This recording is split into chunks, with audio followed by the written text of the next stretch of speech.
የኔ ቤተሰቦች ኮሚኒስት እንደ ሶሻሊስት ነገር ናቸው። እግዚአብሔር የለምም የሚል እንትን ነበራቸው።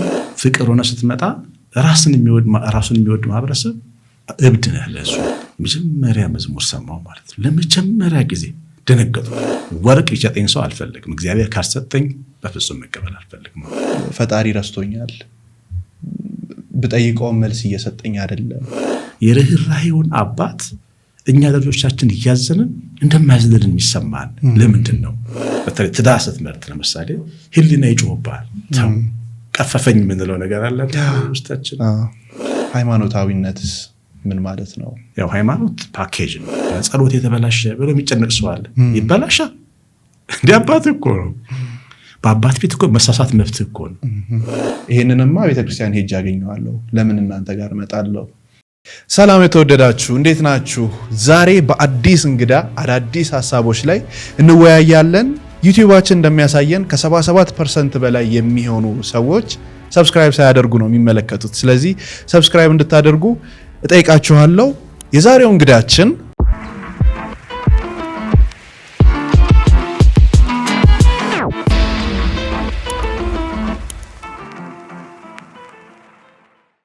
ቀሲስ ጥሬን አክብረው በደንብ ለወጣቶች የሚጠቅም ሐሳብ ያልተረዳነውንም እይታ እንድናይ እዚህ ድረስ ስለመጡ እጅግ በጣም አድርጌ ነው የማመሰግነው። እግዚአብሔር ያክብርልኝ። እግዚአብሔር ይስጥልኝ ስለጋበዝከኝ። በዚህ ፕላትፎርም ላይ አብዛኞቹ ይህንን ፕሮግራም የሚከታተሉ ራሳቸው ላይ እየሰሩ ያሉ ከወጣቶች ውጪም ደግሞ ያሉት በደንብ የሚጠቅም ሐሳብን ቁም ነገርን ማዳመጥ መማር የሚፈልጉ ሰዎች ናቸውና ዛሬ በጣም ብዙ ነገር እናነሳለን ብዬ አስባለሁ። ምናልባት የእርሶን የህይወት ታሪክ ጀምሮ እስከ ክርስቶስ ድረስ ብዙ ነገር እናወራለን። እስኪ ራስዎን ያስተዋውቁ። ቀሲስ አሸናፊ ገብረ ማርያም ዘማሪ፣ በጣም እድለኛ ሆኜ እግዚአብሔር ካህን፣ የእግዚአብሔር ቃል አገልጋይ፣ ሰዎችን ደግሞ በማማከር ፕሮፌሽናል ባልሆንም የስነ ልቦና አማካሪ። የት ነው የተወለዱት ያደጉት? እንዴት ወደ እግዚአብሔር ቤት ገቡ? ያው የተወለድኩት ወለጋ ነቀምት ከተማ ነው። የኔ አባት መሐንዲስ ነበር። በስራ ምክንያት ከሀገር ሀገር ስለሚንቀሳቀስ ከአዲስ አበባ ወደ ነቀምት ሄደን እዛ ተወለድን እኛ። ከዛ ደግሞ በአንድ ዓመት ህፃን ልጆች ወደ ሆሳና ሀዲያ የሚባል ሀዲያ ዞን ላይ ሆሳና ከተማ መጣን። በጣም የምወደው ከተማ መጣን። እዛ ነው ብዙ ልጅነቴን ያሳለፍኩት። መብራት ያየሁት የመጀመሪያ ጊዜ እዛ ነው። መብራት ሲበራ ያየሁት። ብዙ የሚገርሙ አዳዲስ ነገሮችን ያየበት ቦታ ትረሳው ማለት በልጅነትህ የሆነ ጨለማ ውስጥ ያው እኛ ስንወለድ እንግዲህ ጨለማ ነው። ገና ኢትዮጵያ ውስጥ መብራት ብዙም ትልቅ ከተሞች ውስጥ ካሉ በስተቀር ያልነበረበት ነው። እና እነዛ ነገሮች ያየሁበት ሆሳና ከተማ ነው ገባን። እዛ ተማር በልጅነቴን እንግዲህ እስከ 6ኛ ክፍል እዛ ገባን። እንደገና ደግሞ አባታችን በስራ ዝውውር ወደ ባሌ ጎባ ሄደ። በጣም ሃይላንድ የሆነ ሀገር ነው ባሌ ጎባ። ደግሞ የተለየ ራቅ ይላል ከመሀል ሀገር፣ በደንብ ሩቅ ነው፣ ቀዝቃዛ ነው፣ ውብ ነው፣ ንጹህ አየር ያለበት ወንዞችና ውሃ የሞላበት ደግሞ ከተማ ሄድን። እዛ እስከ ሃይ ስኩል እዛ ተማርኩ ማለት ነው። እንግዲህ እዛ ነው ለመጀመሪያ ጊዜ ቤተክርስቲያንም መሄድ የጀመርኩት። ወደ ሰንበት ትምህርት ቤትም የገባሁት እዛ ከተማ ነው።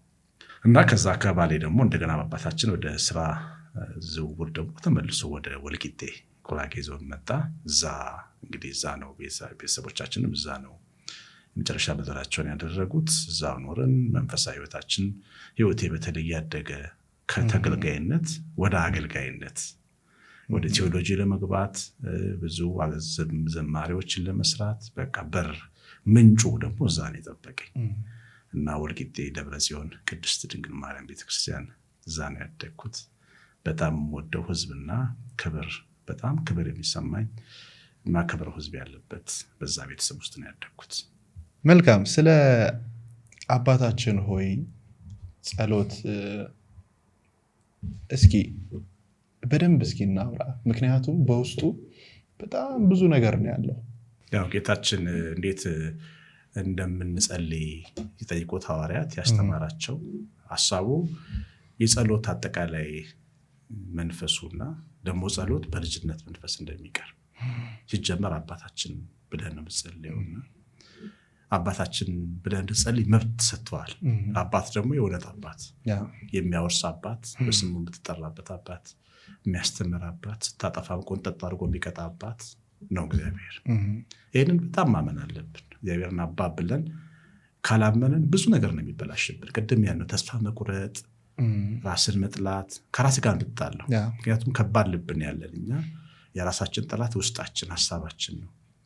ከራሳችንም ጋር ነው የምንታረቀው። እግዚአብሔር አባቴ ነው፣ እኔ እግዚአብሔር ልጅ ነኝ፣ ትልቅ አባት አለኝ፣ አባቴ ጥሎኝ ቢሄድ እናቴ መቃብር ብትገባ ትቶኝ የማይሄድ አምላክ አባት አለኝ ብለህ ማመን እንድትችል ነው የሚያደርገው ጸሎት ማለት ነው። አባታችንን በዚህ ጸልይ። የአባትነት መብት ደግሞ ገላትያ 4 ላይ ጽፎታል። በክርስቶስ የእግዚአብሔር ወራሽ ነህ፣ ሞቼ እሳት ውስጥ እገባለሁ ብለህ አታስብም። አባቴ ነው ብለህ ስታስብ እንዴት አባት እሳት ውስጥ ይከታል ብለህ የምታስብ እንደ ልጅ ነው የምትኖረው። አየህ፣ ለእሳት የተዘጋጀ ሰው ሳይሆን እንደ ልጅ መኖር ትፈልጋለህ። እግዚአብሔርን ወደው መኖር ትፈልጋለህ። እና የጸሎቱ መነሻ አባታችን ሆይ አቡነ ዘበሰማያት ማለት ልጅ የመሆንህንና እሱ አባት እንደሆነ የምታረጋግጥበት ነው። እሱን ግን ሰው አምኖ ማለት አለበት። ያለ እምነት የሆነ ኃጢአት ነው ይላል እግዚአብሔር። ዝም ብለን በልማድ ብናደርግ ሰዎች መስተካከል አለብን። እግዚአብሔር ትቶኛል ጥሎኛል ምንል ሰዎች በጣም ብዙ ነን። እኔ አንድ ጊዜ ልጄ ትንሽ ሆና እዚህ ሱፐርማርኬት ሸዋ ሱፐርማርኬት ዘፍመሽ ጋር እዛ ይዣት ሄድኩኝ። ይዘናት ሄድንና ባለቤቴና ስንገባ መጫወቻ አለው ቦታውና ተጫዋች ይዤ ያልናት ትንሽ ሚካኤልና ቤሪያ ትባላለች። ሁለቱ ትንሾች ነበሩና እዛ ተጫወቱ፣ እኛ ገዝተን እንመጣለን አላቸው። በፍጹም አለች፣ ትረሱናላችሁ፣ ረስታችሁን ቤት ትሄዳላችኋል። ሰው ልጁን አይረሳም። ስንትላት ሊገባት አልቻለም። አላለችም። ለምን ሊገባትም አይችልም። እሷ ልጅ ነች እንጂ ወላጅ አይደለች። እና ከዛ በኋላ ግን ምንድን የገባኝ ትረሳኛለህ ያልኩበትን ቀን ማሰብ ጀመርኩ። እንዴት እንደሚያም ረስተኸኝ ትሄዳለህ እና ትረሳኛለህ የምንለው በቀላሉ ለምንድን ነው? ስላልገባን። እንደው ወላጆቻችን ወልደህ ሕያው ይላሉ። በእውነት ነው የምልህ፣ ወልደን ልናየው ይገባል። እግዚአብሔር ደግና የርኅራኄ አባት ነው። የርኅራኄውን አባት እኛ ልጆቻችን እያዘንን እንደማያዝልን የሚሰማን ለምንድን ነው? ሊገባን ይገባልና ይሄንን ሳናምን ተነስተን እንደ አቡነ ዘበሰማያት ማለት የአባታችን ማለት ልክ አይደለም። እና አባታችን ከሚለው ነው ጸሎቱ የሚጀምረውና የሰማይ ትልቁ አባት አለ። የምትወደው አባት ትቶ ሲሄድ በሞት ትጽናናለህ። እዛ ጋ አባት አለ፣ አለዛ ግን ትወድቃለህ። እናት ስትቀበር ትወድቃለህ፣ ትቀበራለህ አብረህ። ለብዙ ነገር መሰረት ነው ያ ነገር።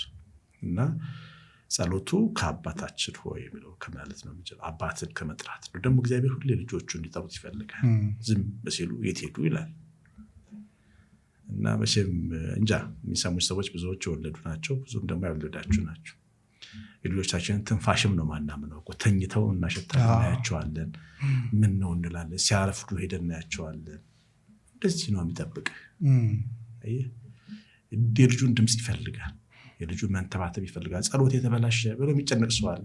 ይበላሻል እንዲህ አባት እኮ ነው። በአባት ቤት እኮ መሳሳት መብት እኮ ነው።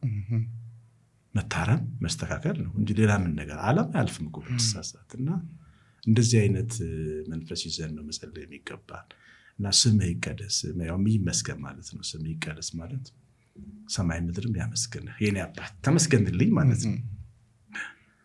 እግዚአብሔር ሲመሰገን አባት ሲመሰገን ደስ ይላል። አሁን ይህንን ኢንተርቪው ልጆቼ ሲያዩ ቀድሞ የሚያዩት እነሱ ናቸው፣ አባታችን ብሎ ማለት ነው። የሚሰርበኝ ካለ ልጆቼ ናቸው የሚበሳጩበት። ሲያመሰግነኝ ደግሞ ደስ ይላቸዋል።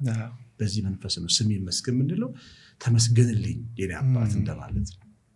ከራስህም አልፈ የአባትን መመስገን ያስደስታል በጸሎቱና ስም ይቀደስ እና መንግስት ትምጣ የሚለው አሁን በንኖርበት ቦታ የኛ ስፍራ አይደለም። ይሄ መቆያ ነው፣ ዴኬር እና ህፃናት የሚያድጉበት ቦታ የሚለማመዱበት ቦታ ነው። ቅድስናን፣ እሱን መምሰልን፣ ፍቅርን፣ ለሰው መኖርን ምንለማመድ፣ በተለይ ፍቅርን ምንለማመድበት። በነገራችን ላይ እግዚአብሔር ከሰው የሚፈልገው ትልቁ ነገር ፍቅር ነው። ጌታ ሲመጣ የሚጠይቀን ጥያቄ ፍቅር ነው። እርቦኝ ነበር፣ ጠምቶኝ ነበር፣ መተህ ነበር፣ አይተኸኛል። መቼ? አንተ እኮ ረስተዋል ያረከውን። እሱ ግን ያንን የፍቅር ስራህን ያስብላል። ደግሞ ለምን ጨክነህብኝ ሄድክ ብሎ ይወቅሳል። እርቦኝ ነበር፣ ታስሬ ነበረ፣ የራስ ጉዳይ ብለህ ለምን ተውከኝ? ታስረ ነበር እንዴ ብለው ሰው ደግሞ እንደገና ኃጢአተኞች ይጠይቁታል። ለምንድን ሰው ላይ የምናደርገው በጎ ነገር ሃይማኖት ሳንለይ ይሄ እስላም ነው፣ ይሄ ክርስቲያን ነው፣ ይሄ ቡድሃ ነው፣ ይሄ እንዲሁ ነው ሳትል ሰውን እኩል ማየት፣ ቢርበው ማብላት ማጠጣት ቀላል ነገር እንዳይመስል። እዚህ በአጋፔ ኦርቶዶክስ የሚባለው ዩቲዩብ ላይ የምንሰራው ስራ አለና ድሆች እናቶችን ወላጆች የሌላቸውን ማለት አባት የሌላቸው ልጆች የሚያሳድጉ እናቶች አሉ። እነሱን እንረዳለን እና ያው ብዙ ናቸው ቤተሰቦች ከአሜሪካ፣ ከአውሮፓ፣ ከአውስትራሊያ፣ ከኢትዮጵያ በቋሚነት አንድ ቤተሰብ ይይዛሉ እና አንዲት እህቴ ሙስሊም ቤተሰብ ሰጠዋት። አጋጣሚ እኛ ቀበሌ ያለ ፊት ለፊታችንና 4 ልጆች እዛ አገኘኋትና አባታቸው ሞቶ ለለምን እርዳታ መጥቼላለች። ምን ይችላልች እናት ነችና ልጆቿ ግን 4 ናቸው። ጥሩ ኑሮ ኖረው ትቷቸው ሄደ አባት። ከዛ እቺን ሴት ወስጄ ሰጠዋት ለዛች ሴት ማለት ነው። ምን አለች? ቀይርልኝ ሰው አለች። እቺኛዋ አሜሪካ ነበረች። ቀይርልኝ ቀሲስ ቀይርልኝ። ምን አረኩ ናለች። በወቀሳ ምን አረኩ ነው? ምንድነው የበደልኳት? ምን አጠፋው? ምንድነው ስላት የሰጠኸኝ ታዲያ ምን እንዴት ፈልገህ ስተኝ የክርስቲያን አለች። አልሰጥሽም አልኳት። አንቺ የክርስቶስ ልብ ካለሽ ክርስቶስ ሰውን አድልቶ አልመገበም። ለመጣ ሰው እንጀራ ሰጥቷል። የጠራው ሰው ቤት ገብቷል። አይሁዶችን አቋቸው ጋር ገብቷል። ትንሽ አገልጋይ አለዛ ካልደረሽ ለእርዳታ አቁሚ አልኳት። ጋራገረች። ከዛ ምን ገጠመኝ? ከዚህ ቀደም የሆነ ቦታ ዱርዮች እየደበደቡኝ አግኝተውኝ አንድ ቦታ ከበው ይደበደቡኛል ማለት ነው። እርሶን ነው? አዎ ሌቦች። እሺ። አጋጣሚ አንድ ጥቁር ሚኒባስ መጥቶ አጠገቤ መጥቶ በሩ ተከፈተን ግባ አለኝ። እኔ ሱፍ ለብሼ ምናምን መኪናን ፓርክ አድርጌ ነው የመጣ አንድ ቦታ እየሄድኩ ነበር። ከዛ ገባሁ፣ ምንም ሳልል ገባሁ ወደ ፒያሳ ተክለሃይማኖት አካባቢ እና ወደ ፒያሳ ይዞኝ ሄደ። ሳየው ሙስሊም ነው ሰውየው። ምን ሆነ? ምንድነው? እንዴት አገኘ? ምናምን አለኝ። ተረጋግቼ ምናምን ያው እንግዲህ መኪናዬን እዛ ነው ያቆምኩት። ትንሽ ተረጋጋች በላለኝ። አረጋጋኝ፣ ውሃ ገዛ ሰጠኝ ያ ሙስሊም ሰውዬ። ከዛ መኪና ጋር መጣና አወራደኝ። ነገርኳት። ያንቺን ቄስ ያዳነው ሙስሊም ሰው ነው፣ ከሞት ያዳነው ያንቺን ቄስ። ደነገጠች፣ በጣም ደነገጠች። ምንድነው? የእግዚአብሔር መንግስት ማለት የፍቅር መንግስት ነው። ሰውን የመውደድ መንግስት ነው። ሰውን ሳትለይ ሰው ሳትለይ ሕፃን ይሄ በማህተሙ ለይተን ትረዳው አይገባም። ማህተም ስለሌለው እንጀራ አይሰጡም አይባልም። እና ይሄንን ትልቅ የእግዚአብሔር መንግስት የሰላም፣ የህብረት፣ የአንድነት፣ የፍቅር፣ የመስጠት መንግስት አይታቸዋል። መላእክት አንድ ሰው ሲመለስ በሰማይ ደስታ ያደርጋሉ የሚለውን አላነበብኩ? ምንድነው የሚያስደስታቸው? ያ መንፈስ ነው። ያ የፍቅር መንፈስ ነው። አይመለከተንም እኮ አይሉ ወደዛ ያ መንግስት ውስጥ ቶሎ ይምጣና እዛ ውስጥ ሰብስበን ማለታችን ነው።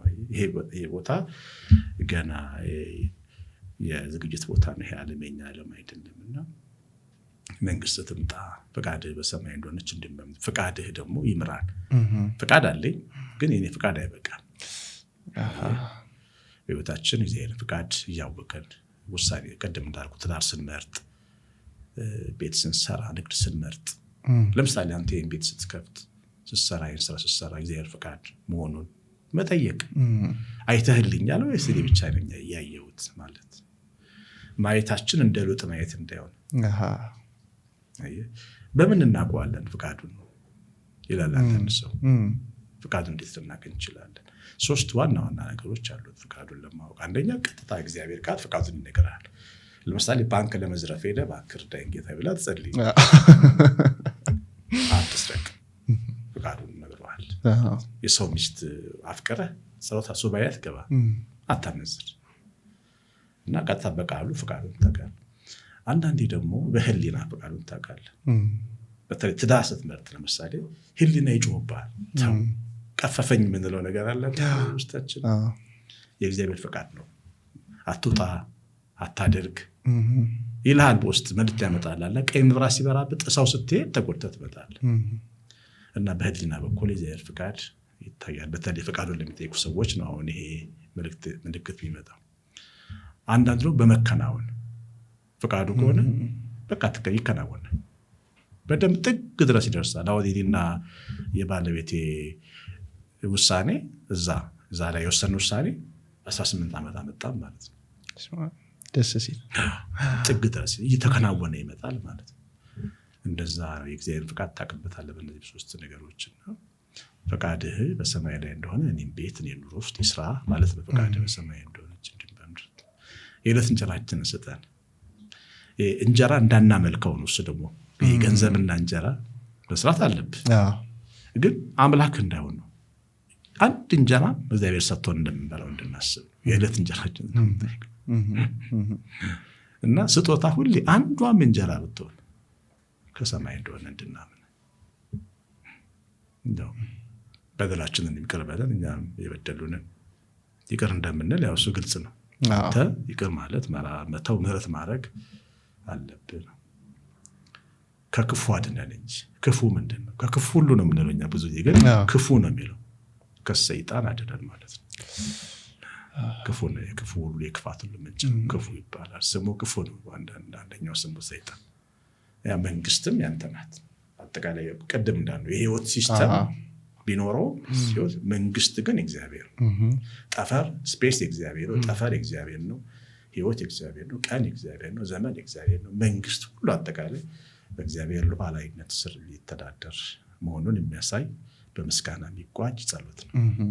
ሁሌም ጥያቄ ይሆንብኛል እና አብሶ ደግሞ ወደዚህ ወደ ፐርሰናል ዴቨሎፕመንት ኢንዱስትሪ ስቀላቀል ራስ ላይ ወደ መስራት፣ ከራስ ጋር ወደ መገናኘት፣ ከፈጣሪ ጋር ወደ መገናኘት ሀሳቦች ስመጣ ሁሌም የማይመለሱልኝ እና ደግሞ ከብዙ ሰዎች ጋርም ስንወያይ በደንብ በግልጽ ማናወራበት ጉዳይ መንፈሳዊነትና ሃይማኖት ነው። ምናልባት መንፈሳዊነት ማለት አልገባኝ ሆኖ ብዬ አስባለሁ። ምን ማለት ነው መንፈሳዊነት ማለት? መንፈሳዊነት መንፈስ ቅዱስ ከመንፈስ ጋር ሲሰራ ማለት ነው። ሰው ልጅ ሶስት ማንነት አለው። ስጋ አለን፣ ነፍስ አለን፣ መንፈስ አለን። ያው ስጋ ነው ይታወቃል። ነፍስ ደግሞ ፍቃዳችን፣ እውቀታችን፣ ምርጫ፣ ስሜት እነዚህ ነገሮችን ያላት አካላችን ናት። ከዛ ደግሞ መንፈሳችን አለ። ከያው እግዚአብሔር የተቀበልነው የመጀመሪያው አዳም ሲፈጠር እፍ ሲልብን የተሰጠን ደግሞ የተባረከ መንፈስ ደግሞ አለ እና ያ መንፈስ ከመንፈስ ጋር ነው የሚገናኘው። ወይ ከባዕዱ መንፈስ ጋር ወይም ከመንፈስ ቅዱስ ጋር ነው የሚገናኘው። እድል ስትሰጠው ከመንፈስ ቅዱስ ጋር ትገናኝበታለህ። ያኔ መንፈሳዊ ትሆናለህ። አንዳንድ ሰው ዝም ብሎ ሲኖር ስጋዊ ሰው ይሆናል። ዝም ብሎ እውቀት ብቻ፣ ንባብ ብቻ፣ ስሜታዊነት ብቻ ደግሞ ከሆንክ ነፍሳዊ ሰው ነህ። ታውቃለህ፣ ስሜት አለ፣ ግን ብዙም ከእግዚአብሔር ጋር ያለ ግንኙነት የማይታይብህ ሰው ልትሆን ትችላለህ። መንፈሳዊነት ግን መንፈስህ ከመንፈስ ቅዱስ ጋር ሲሆን ሁለመናህን፣ ነፍስህንም ስጋህንም ተቆጣጥሮ የምታየው ነው። በቃ ይገባሃል። ስታየው መንፈሳዊነት ይገባሃል። በተለይ መንፈሳዊ ሰው ስትሆን ደግሞ ይገባሃል። ማንም ሰው ድሃ የሚሆን ሀብታም የሚሆን የተናቀም ትንሽ ህፃን ልጅ ትልቅም ቢሆን መንፈሳዊነቱን እንድታቃርጎ በውስጡ እንዲያበራ የሚያደርገው ትልቅ መንፈሳዊ ኃይል ነው። ሃይማኖታዊነትስ? ምክንያቱም ሁለቱን ልዩነቱን ካላወቅ ነው እንትን እንለዋለን፣ ምንጥሳቸው መንገዶች ይኖራሉ። እና ሃይማኖታዊነትስ ምን ማለት ነው? ያው ሃይማኖት ፓኬጅ ነው። ሃይማኖት ሲባል ለምሳሌ እግዚአብሔርን የሚተረጉምልህ ነው። ለምሳሌ እግዚአብሔር አንድም ሶስትም ነው ሃይማኖት ነው የሚነግርህ። እግዚአብሔር ከሶስት አካል አንዱ በስጋ ተገልጦ ዓለምን ለማዳን መጣ፣ ሞቶ ተነስቶ አዳነን።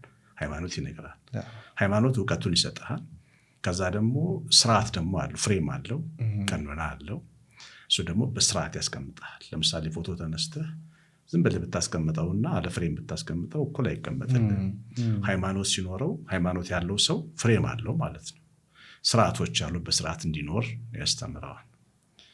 ግን መንፈሳዊነት ደግሞ አንደኛው የሃይማኖት ክፍል ነው። ሶስተኛው ክፍል ነው። ሰው መጥቶ ይዘዋል። ዝም ብሎ ትምህርቱን እውቀቱን ብቻ ይዞ ሊቀጥል ይችላል። ስርዓቱን በጣም ወዶ መንፈሳዊነቱን ሳይዝ የሚቀጥል ሰው ታገኛለህ። የስርዓት ሰው ብቻ የሆነ ሰው ታገኛለህ። ትምህርቱንም እውቀቱንም መንፈሳዊነቱንም አጣምሮ በሙሉ በሙላት ክርስቶስ እንደሆነ ክርስቶስ አሁን ስለ እግዚአብሔር ሙሉ መልኩን ያሳየን ነው። አስተምሮናል፣ ኖሮታል። ቃል ስጋ ሆኖ ነው። በቃ የእግዚአብሔር ቃል ስጋ ሆኖ ነው ያየነው በክርስቶስ እና እንደሱ አይነት ሙሉነት ያለው ሃይማኖት በራሱ ግን ሰው በተዛባ መንገድ ይረዳዋል። አንዳንድ ሰው ስርዓት ሲኖር ሃይማኖተኛ ነህ ሊል ይችላል። ሃይማኖተኛ መሆን በጣም ትልቅ ክብር ነው። ግን ሃይማኖተኝነትን ከመንፈሳዊነት ጋር ስትነጥለው ነው አደጋ የሚሆነው። ሁለቱም አንድ ላይ ነው ተያይዞ የሚሄደው። መንፈሳዊ ሰው መገለጫው ምንድን ነው? ያው እንደ ክርስትና ነው የምተረጉምልህ። መንፈሳዊ ሰው ክርስቶስን የሚመስል ሰው ነው። ክርስቶስ ምን አይነት ሰው ነበር? ያው ሰው ሆኗል የተገለጠ እና ክርስቶስ ሰዎችን በጣም አንደርስታንድ ያደርግ ነበር። ሰውን አንደርስታንድ ማድረግ ነው። ምንም አይነት ሰው ሊሆን ይችላል ወደ አንተ የሚመጣው ቶሎ ብለህ ሀሳቡ ላይ ሳትፈርድ አዝነህለት የኔ ነው ብለህ ወይ ወንድሜ ነው ብለህ ወይ ልጄ ነው ብለህ ስታየው ማለት ነው። ክርስቶስ እንደዛ ነበር ሰውን የሚመለከተውና ሌሎች ሰዎች የሚልቋቸውን ለምሳሌ ፈሪሳውያን ጸሐፍት ያገለሏቸውን ሰዎች ቤታቸው ገብቶ ሲበላ ይደነቁ ነበር። እንዴት ነው እንዲህ አይነት ድፍረት? እና ሩቅ ነበረ። ይህ እግዚአብሔር የሚመስል ነገር ሩቅ ስለነበረ ያን ሲያቀርበው ሰዎች ሊገባቸው አልቻለም። እንዴት ኃጢአተኛ ይወደዳል? እንዴት ከኃጢአተኛ ጋር እንጀራ ይበላል? እና እንደዚህ አይነት ሰውን በጣም አንደርስታንድ አድርጎ መውደድና መቅረብ ነው መንፈሳዊነት፣ ያንን ክርስቶስን የመምሰል መገለጫ። ሌላው ለማዳንና ለማትረፍ የትም ድረስ መሄድ ነው። ለምሳሌ ወደ እስራኤል ሀገር ምን አየሁ መሰለህ? ቅፍርናሆም የሚባል ከተማ ውስጥ አንድ ገዳም አለና ልክ ስትገባ ገዳም ውስጥ ሆምለስ ጂሰስ የሚል ስታቹ ወይም ሐውልት አለ እና ሆምለስ ጂሰስ ነው የሚለውና ተኝቶ ልብስ ለብሶ ግንድ ላይ ተኝቶ ነው የምታየው። እና እውነት ነበረ። እኛውም በዚህ መንገድ አልሰማነው ሊሆን ይችላል፣ ግን ጫካ ውስጥ ነበር የሚያድረው። መቅደሱ ዘግተውበት ነበር። ሰዎች አይገባቸውም ነበር። በጣም አንዳንዴ ፍቅር ሆነ ስትመጣ ራሱን የሚወድ ማህበረሰብ እብድ ነህ ለእሱ ማለት ነው። እና በራቸውን ዘግተውበት ውጭ ነበር የሚያድረውና ለካ ሆምለስም ነበረ። እና ሆምለስ ለምን ሆነ? ቤት አልባ ሆኖ ለምን አየነው? ለምን በረት ውስጥ ተኝቶ አየነው? ለምንድን ያልከበደው ስትል ዓላማ ነው። ያንን ሰው መዳን ነበረበትና ለዓላማ ጥግ ድረስ መሄድም ነው መንፈሳዊነት ማለት ነው። መልካም። ይህንን ጥያቄ የምጠይቅበት ምክንያት መጨረሻችን ሄደን የሁሉም መጨረሻው መንፈሳዊነት ውስጥ ነው የሚሆነው፣ ከፈጣሪ ጋር መገናኘት ነው ብዬ አምናለሁ። አሁን በእኛ በፐርሰናል ዴቨሎፕመንት ኢንዱስትሪ ውስጥ ስለ መንፈሳዊነት ስናወራ ለምን እሱን ታነሳላችሁ? እሱን ከፈለግንማ ለምን ወደ ቤተክርስቲያን አንሄድም? ወይ ወደ መስጊድ ለምን አንሄድም? ለምንድነው እሱን የምትሉት የሚል ነገር ይመጣል በተደጋጋሚ። የተለያዩ ሌሎች ቦታዎች ላይም ሄጄ ኢንተርቪው ሳደርግ ይሄንንማ ቤተክርስቲያን ሄጄ አገኘዋለሁ፣ ለምን እናንተ ጋር እመጣለሁ የሚሉ ነገሮች ይመጣሉ። ምናልባት ከአሁኑ መንፈሳዊ ማንነትን ይዘን ወይንም መንፈሳዊ የሆነውን አካላችንን አውቀነው ተረድተነው እንድንሄድ ምን አይነት ተግባራቶችን ነው ማድረግ ያለብን? እንዴትስ እንወቀው? ሲጀመር የተፈጠርንበትን ዓላማ ሁላችንም ማወቅ አለብን። ሁላችንም፣ ሰው ሁሉ ማለት ነው። እግዚአብሔር ለምንድን ነው የፈጠረን? ማን የፈጠረን? እግዚአብሔር መንፈስ አይደል? ስለዚህ የሆነ መነሻችን መገኛችን መንፈሳዊ ነው ማለት ነው። ወደ መገኛችን ነው ትምህርትም እውቀትም ሳይንስም። አንዳንድ ሳይንስ ጤነኛ ነው፣ ሄዶ እግዚአብሔርን ያሳያል። እጅህን ለእግዚአብሔር እንድትሰጥ ይነግራል ማለት ነው። እና ሃይማኖትም ወስዶ ወደ ትክክለኛው አድራሻ ነው የሚያመጣ። እሱ ትክክለኛ ነገር ነው። ሰው እንደዛ እንደሆነ አይገባው። ለዚያ ነው እንዴት ነው መንፈሳዊ ነገር መታመጡብን የሚልኝ። መንፈሳዊነት የሌለበት ቦታ የለም። እና መንፈሳዊነት የሌለበት ቦታ የሌለው እግዚአብሔር ይህን ዓለም ይመራል። በእግዚአብሔር ስርዓትና ፖሊሲ ነው ይህ ዓለም የሚመራው። አጠቃላይ ሰው ከዛ ስላፈነገጠ ታስገባዋለህ እንጂ አጠቃላይ የዓለም ስርዓት ሰማይና ምድር በእግዚአብሔር የቃል ስልጣን የሚያድር ነውና ይህንን የመለኮት ማዕቀፍ ውስጥ እየኖርክ ስለ መለኮት ጉዳይ የሆነ ቦታ ፈልጋለህ የምታገኘው እንደውም በየቦታው አይኖች ከተከፈቱ በየቦታው ድንቅ ትምህርት ማለት እኔና ጓደኛዬ አንድ ቀን ሂልተን ሆቴል ጋር የነዳን ነውና ሂልተን ሆቴል ፊት ለፊት ስንደርስ ቤመም ይላል ቤተ መንግስት የሚል ታርጋ ያለው ከኛ ጋር ይጋፋል ከፊታችን ነው የሚሄደው ማለት ነው እና ድሮ መንገድ የሚዘጋለት መኪና ምን ሆኖ ነው ዛሬ ከኛ ጋር የሚጋፋው አልና ጠየቅንና የለማ መሪው ቢኖር ግን ተዘግቶለት ነው እና እንደዚህ ነን እኛ መሪው እስኪኖር ድረስ ነው የምንሰራው መሪው ሲኖር ህይወታችን በክብር አጥተን መንገባበት በሄድንበት ቦታ የእግዚአብሔርን ክብር እናሳይ እንሆናለን አዛ ግን ተራ ሰዎችን እኮ ነው ወደ ሌላና ወደ አላክ ሰዎች ለማምጣት አይደል እናንተም ስልጣን መስጠት እኛም ካህናት እናስተምረውና መንፈሳዊ ለመሆን እጅግ አስፈላጊው ነገር ቅድም እንዳልኩ መፈጠራችን ዓላማ መረዳት የሰራን እግዚአብሔር እንዳለ ማወቅ ከእግዚአብሔር ጋር ደግሞ ለመኖር ፍላጎት እሹ ይሰጣቸዋል ይላል ፍላጎት ከሌለ እግዚአብሔር ዲሞክራት ስለሆነ ወደ ካንተ ጋር ሊሰራ አይችልም ፍቃድ ሰጥቷል ካልፈለግ ዝም ብሎ ነው የሚመለከት እና እንደሱ አይነት የራስ ደግሞ ፍላጎትና ጥረት ያስፈልጋል መልካም ቀጥታ ወደ ጉዳይ የገባውኝና እንዴት ወደ መንፈሳዊ ህይወት እንደገቡ ምን ነገሮች እንዳጋጠሙት እስኪ እንጫወት እንዴት ነበረ የመጀመሪያው ወደ አገልግሎት የገቡበት መንገድ ምን ይመስል ነበረ ያው ሳድግ ሁለት ሆቴል ማከል ነው በተለይ ወሳና ከተማ የኛ ቤት በሁለት ቡና ቤት ነበር ያን የሚባለው ሁሌ ሙዚቃ የሚደመጥበት ምግብ የሚታዘዝበት ማታ እንደኔ ድብድብ ምናምን የሚሰማበት ሆቴል መካከል ላይ ያደኩት ሁለት ቤት ሆቴሎች መካከል የኛ ቤት የነበረውና ምንድነው ማስበው በቃ ሀብታም መሆን ከዛ ደግሞ ባለቤቶቹን ሳችሁ ነጭ ጥሩ ልብስ ለብሰው ሲወጡ ታያለ እኔ ከለበስኩት የተሻለ ልብስ ሲለበሱ ልጆች እንዳሏቸው ታያለ ስለዚህ ሀብታም ነው መሆን ያለብኝ እነዚህ ሰዎች መሆን አለብኝ ብዬ ሀብታም የመሆን ህልም ነው ይዤ የመጣሁት በቃ ዝም ብዬ በስሜቴ ህልም ነበር ሀብታም የመሆን ተኝቼ የምሰራውን ህንጻ ገነባውን ግንባታ እንደ እብድ ሳስብ ሁሉ አድራለሁ ማለት ነው በእንደዚህ ሁኔታ ውስጥ ሆኜ ሃይ ስኩል ጨረስኩና ፍላጎቴ ከፍተኛ ነው ታውቃለህ እንግዲህ ወጣት ፍላጎት መሻቴ ከፍተኛ ነው መሻቴን ለማግኘት ደግሞ ያስኬደኛል ብዬ የማስኬደውን መንገድ ሁሉ ለመሄድ ሞክራለሁ ከዛ ጋር ደግሞ ለተምስከ ስሜቴ ከቤተሰቦቼ ጋር ደጋጫለሁ ትንሽ አስቸግር ነበር መውጣት ፈልጋለሁ የሆነ ሀገር ዝም ብዬ መሄድና ሀብታም ለመሆን ማለት ነው በዚህ ሁኔታ ውስጥ እያለሁ ነው እንግዲህ አንድ ሞደው ጓደኛ ነበርኝና ዘሌ ሳይነግረኝ ወደ ሰንበት ትምህርት ቤት ሲሄዳየሁት እኔ ሱቅ ተልኬ ገዛ ተብዬ ስመለስ እሱ ቤተክርስቲያኑ አጠገባችን ሲገባየሁት ብቻውን ከጓደኞች ጓደኞች ነበሩ ሲገባቸው እንዴት አይነግረኝ ብዬ ያው ቅናት ተሰምቶኝ ተናድጄ ወቅሰዋለሁ ብዬ ነው ራሱ ሄድኩ ማለት ነው ቤተክርስቲያን ለመጀመሪያ ጊዜ ገብቼ ቤተክርስቲያን ሄዳለሁ እንደማንኛውም ሰው ግን መሄደው በቃ ስርዓቱን አክብሬ ሰግጄ የሆነ የስግደት ቀን መመለስ እንጂ አላውቅም ትልቅ አዳራሽ ነው ወጣቱ ሙሉ ነው እዛ ውስጥ ሲዘመር ደረስኩ ሌላው በጣም ሙዚቃ የምወድ ሰው ነኝ በዛ ህይወቴ ዘፈን ነው ምንም ሌላ ነገር የለም ክፍለ ሀገር ስትኖር ደግሞ ኢቭን ቴሌቪዥን ራሱ በኋላ ነው እንትን እያለ እየመጣን ነው ዘፈን ነው በሰማው ወደው ዘፈን ነው ውስጤ በቃ ዘፈን ሙዚቃ ነው ያለውና እዛ ስገባ መጀመሪያ መዝሙር ሰማው ማለት ነው ለመጀመሪያ ጊዜ ደነገጥኩ መዝሙሩን ያስታውሱታል በደንብ ማርያም ሐዘነ ልቦና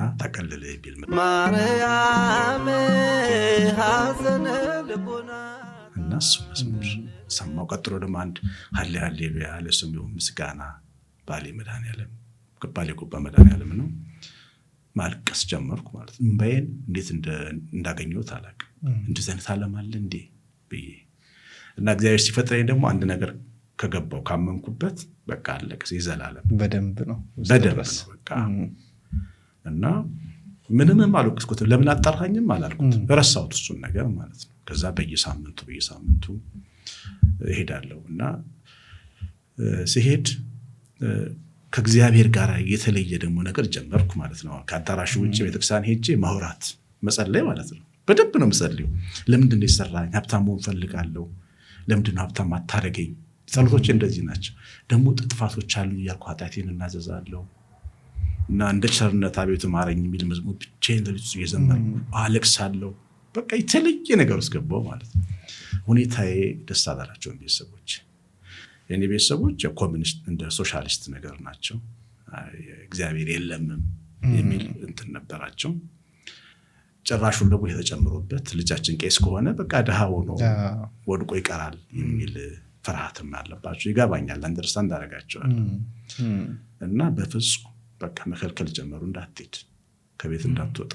በዛ ምክንያት እኔ ላይ ተጽዕኖ መምጣት ጀመሩ ማለት ነው። ሾልኬ አጥር ዘልዬ ምናምን እሄዳለሁ። ስመለስ እራት ላልበላ እችላለሁ። ቤት ውስጥ ክልከላ አለ። እና አንድ ቀን ጫማ ያለቀ። እሺ፣ አባቴን ጫማ ግዛልኝ። በጣም ደግ አባት ነው ያለኝ፣ በጣም ነፍሱን ይማረው። ጫማ ግዛልኝ ስለው ቄሶች ይግዙልህ አለኝ። አገኘኝ ማለት ነው። በኔ ላይ ማዕቀብ ለመጣል ፈልጎ አገኘኝ። ከዛ እግዚአብሔር ያቃዳልኩት እግዚአብሔር ይግዛልህ አለኝ። ከዛ ከአንድ ሳምንት በኋላ የጣሊያን ጫማ ገዝቶ መጣ። ማመን አቃተኝ። አባቴ እንዴት ነው? ምን ሆኖ ነው ይህን መንገድ የተቀበለው ማለት ነው ብዬ ተደሰጥኩ። ለካ የገዛው ለራሱ ነው። ከዛ በቃ ጫማዬን አምጡ አለ። ጠዋት አድርጎ ሄደ። ሲመለስ ያ ጫማ ድጦት ስኳር አለው። አባቴ ቁስል ካገኘው ሰውነቱ እንትን ይላል። ተበሳጭቶ መጣ። ይሄን ጫማ አይኑ እንዳታሳዩ፣ ውሰዱና ለዛ ለቄስ ለአሸናፊ ስጡት። ገባኝ እግዚአብሔር ጫማ እንደሚገዛ ማለት ነው። ምንም አላልኩትም። አባቴ ነው ጫማ ገዛልኝ አላልኩትም። የጣሊያን ጫማ አድርጌ ቤተክርስቲያን ሄድኩ ማለት ነው።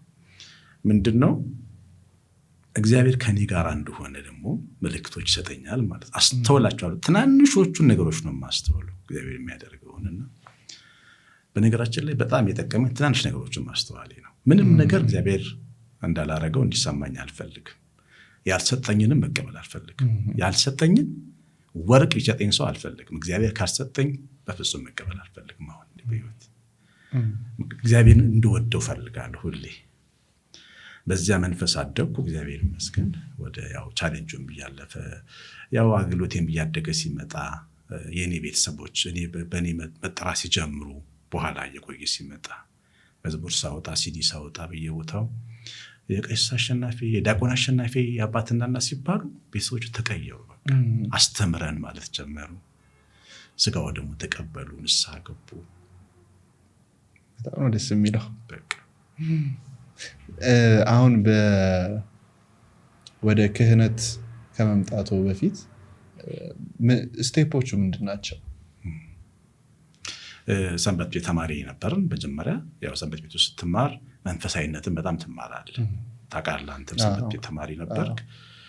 ወጣቶች ናቸው እዛ ያሉት እና ደግሞ የእውነት ነው የምንኖረው፣ የእውነት ነው የምንዘምረው፣ የእውነትም ሰነፍ አለ፣ የእውነትም በጣም ብርቱ ልጆች አሉና ስንተናነጽ ስንገሳሰጽ ነው የምንኖረው። በቃ እና እንደዛው ነን ያደግነው። ካህናቶቹ ደግሞ መሆን እንፈልጋለን። ስለዚህ ድቁና መማር የሚያስፈልገው የድቁና ትምህርት የትምህርቶች አሉ። የቃል ትምህርቶች፣ ውዳሴ ማርያም፣ ዳዊት፣ መድገም፣ ዜማዎችን እነሱን በትርፍ ሰዓት ደግሞ አጠናለሁ ጓደኞቼ ጋር። በጣም ጥሩ ጳጳስ ነበሩ። በጣም የሚወዱን ያበረታቱን። እናንተ ልጆች ዲያቆናት ሁኑ፣ ምን ታደርጋላችሁ፣ ጳጳስ መሆን አለባችሁ ይሉናል፣ ያነሳሱናል። ደግሞ ከኛ ፊት የነበሩት በተለይ ወልቂጤ ድንግል ማርያም፣ ቅድስት ማርያም፣ ደብረ ጽዮን መነኮሳት በጣም ብዙ አሉ። አባቶች በገዳም ያሉ ከሰንበት ቤት ውስጥ ወጥተው ማለት ነው። እነሱ ደግሞ ይመጣሉ እና የበለጠ ወደ ክህነቱ ይጎትተን ጀመረ ያ ነገር እና በቃ ድቁና ተቀበልኩ። ዲያቆን ሳልሆን ራሴን ዲያቆን እያልኩ አስተዋውቅ ነበር። እንደው መቼም ዲያቆን ኮኩ ባለ ቄስ ማለት ስለማይቻል ነው እንጂ በልቤ ግን ቄስ ነኝ ለማለት ፈልግ ነበር። በጣም ፈልግ ነበር ካህን መሆን። እግዚአብሔር ይመስገን ያው ካህን አድርጎኝ በክብር እኖራለሁ። እግዚአብሔር ይመስገን። ሁል ጊዜ የማስበው ነገር እናም የሚገጥመኝ አብሶ ከጓደኞቼ ጋርም ከምቀርባቸው ሰዎች ጋርም ስናወራ አብዛኛው ሰው ወደ እግዚአብሔር መቅረብ ሲጀምር፣ ወደ ቤተክርስቲያን መቅረብ ሲጀምር ፈተናው ይጠነክራል። ፈተናው በጣም እየባሰ ይሄዳል።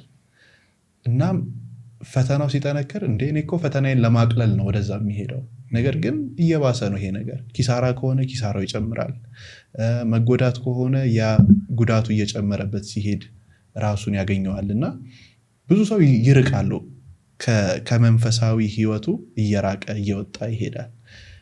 እንዴት ማስተካከል ይቻላል? በጣም ትልቅ ጥያቄ ጠየቀኝ። የእግዚአብሔር ቃል በሆሴ ትንቢት ላይ አባብላታለሁ እና ወደ ምድረ በዳ ወስዳታለሁ፣ ለልቧም እናገራታለሁ፣ ከዛ ወደ አኮር ወደ በረከቱ ሸለቆ ደግሞ መልሳታለሁ ይላል። ይሄ ማለት ምንድነው? ለምሳሌ የዩዝድ የሆኑ እቃዎችን የሃይላንድ ምናምን ሰብስበህ አምጥተህ ውሃ ትሞላባቸው ማለት ትወስድና ካምፓኒዎች አሉ ይረከባሉ። ያ ነገር ይታጠብና እንደገና ሌላ ማሽን ውስጥ ይገባል፣ ይፈጫል፣ በአዲስ ይሰራና ንጹህ የውሃ ኮዳ ሆኖ ይወጣል፣ ውሃ ይታሸግበታል። እግዚአብሔር ልክ እንደዚህ ነው የሚሰራ።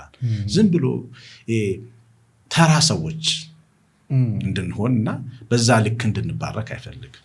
አይምሮ ያላቸው ጥበብ ያላቸው የተሰሩ የታነጹ ሰዎች እንድንሆን ይፈልጋል። ያን ሂደት ነው ፈተና የምንለው። ብዙ ጊዜ አምጥቶ ወደ ምድረ በዳ ወይም ወደ ሆነ ችግር ውስጥ ሲከተን ፈተና ነው ብለን እናስባለን። ግን መሰራት ነው መታጠብ። ውሃውን የእቃውን ቆሻሻውን እንደማጠብ እንደሚታጠብ ሁሉ እቃችንን እኛም የእግዚአብሔር ቅዱስ እቃ ንብረት ስለሆንን እንጸዳለን በሂደት። እኛ ደግሞ በጣም እሳት እንፈጃለን፣ ቶሎ አንለወጥ፣ ጊዜ እንፈልጋለን። በጊዜ ስለ ጊዜ ሂደቱ ብዙ ስለሆነ አንዳንድ ሰው ተስፋ ይቆርጣል፣ ይማራል። ግን እባካችሁ ተስፋ እንዳትቆርጡ የእግዚአብሔር ልጆች በዓለም ዙሪያ ያላችሁና ትንሽ መታገስ ነው። እዛም ችግር ከሆነ ዓለም ላይም ችግር ካለ ይሄኛው ይሻላል፣ ከእግዚአብሔር ጋር መቸገር ይሻላል። እና ያንን ሂደት ነው ሰው ፈተና እያለ እንደገና ወደኋላ ወደ ተጣለበት መሬት የሚመለሰው እንጂ እንደሱ አይደለም፣ እየሰራ ነው። ስለዚህ በስራ ውስጥ ስናልፍ ነው ፈተናው ሲያልፍ ነው አይደለ? በእርግጥ መፍትሄው የሚመጣው ጨለማው ሲያልፍ ነው ብርሃኑ የሚመጣው። ታዲያ እንዴት ትዕግስተኛ ሆነ እንዴት እንቆይ? እምነት ይፈልጋል። ትልቁ ነገር የየትኛውን ነገር ትልቁ አቅም እምነት ነው እና ከእግዚአብሔር ጋር እየተሰራው ነው ብሎ አንድ ሰው ማመን አለበት። ለማመን ደግሞ ማወቅ አለበት። አሁን ቅድም ያለውን ነገር ፈተና ነው ብሎ ሲረዳውና እየተሰራው ነው ብሎ ሲረዳው ይለያያል። ስታውቅ እየተሰራው ነው ብለህ ነው የምታምነው። ቆሻሻዬን እያራገፈ እየገዘረኝ ነው፣ ሸለፈቴን እየጣለ ነው እያልክ ነው የምታስበው። እንደዛ ስታስብ ትታገሳለህ፣ ለጥቅም እንደሚሰራ ታውቃለህ። በጣም በጣም ምርጥ ዕቃ የሚሰራ አምላክ ነው ያለን። ምርጥ አድርጎ ነው የሚሰራ። አብርሃምን አላየሁም? ስንት ዓመት ነው ከካራን ከኡር ምድር ከባቢሎን ከወጣ በኋላ ወደ ሶሪያ ካራን መጣ። ከካራን ወደዚህኛው ምድር ከመጣ በኋላ ረሃብ ነበረ ሲመጣ ማለት ነው። ማርና ወተት የሚያፈስ ሀገር ነው ያዘጋጀለት፣ ግን የጠበቀው ረሃብ ነው።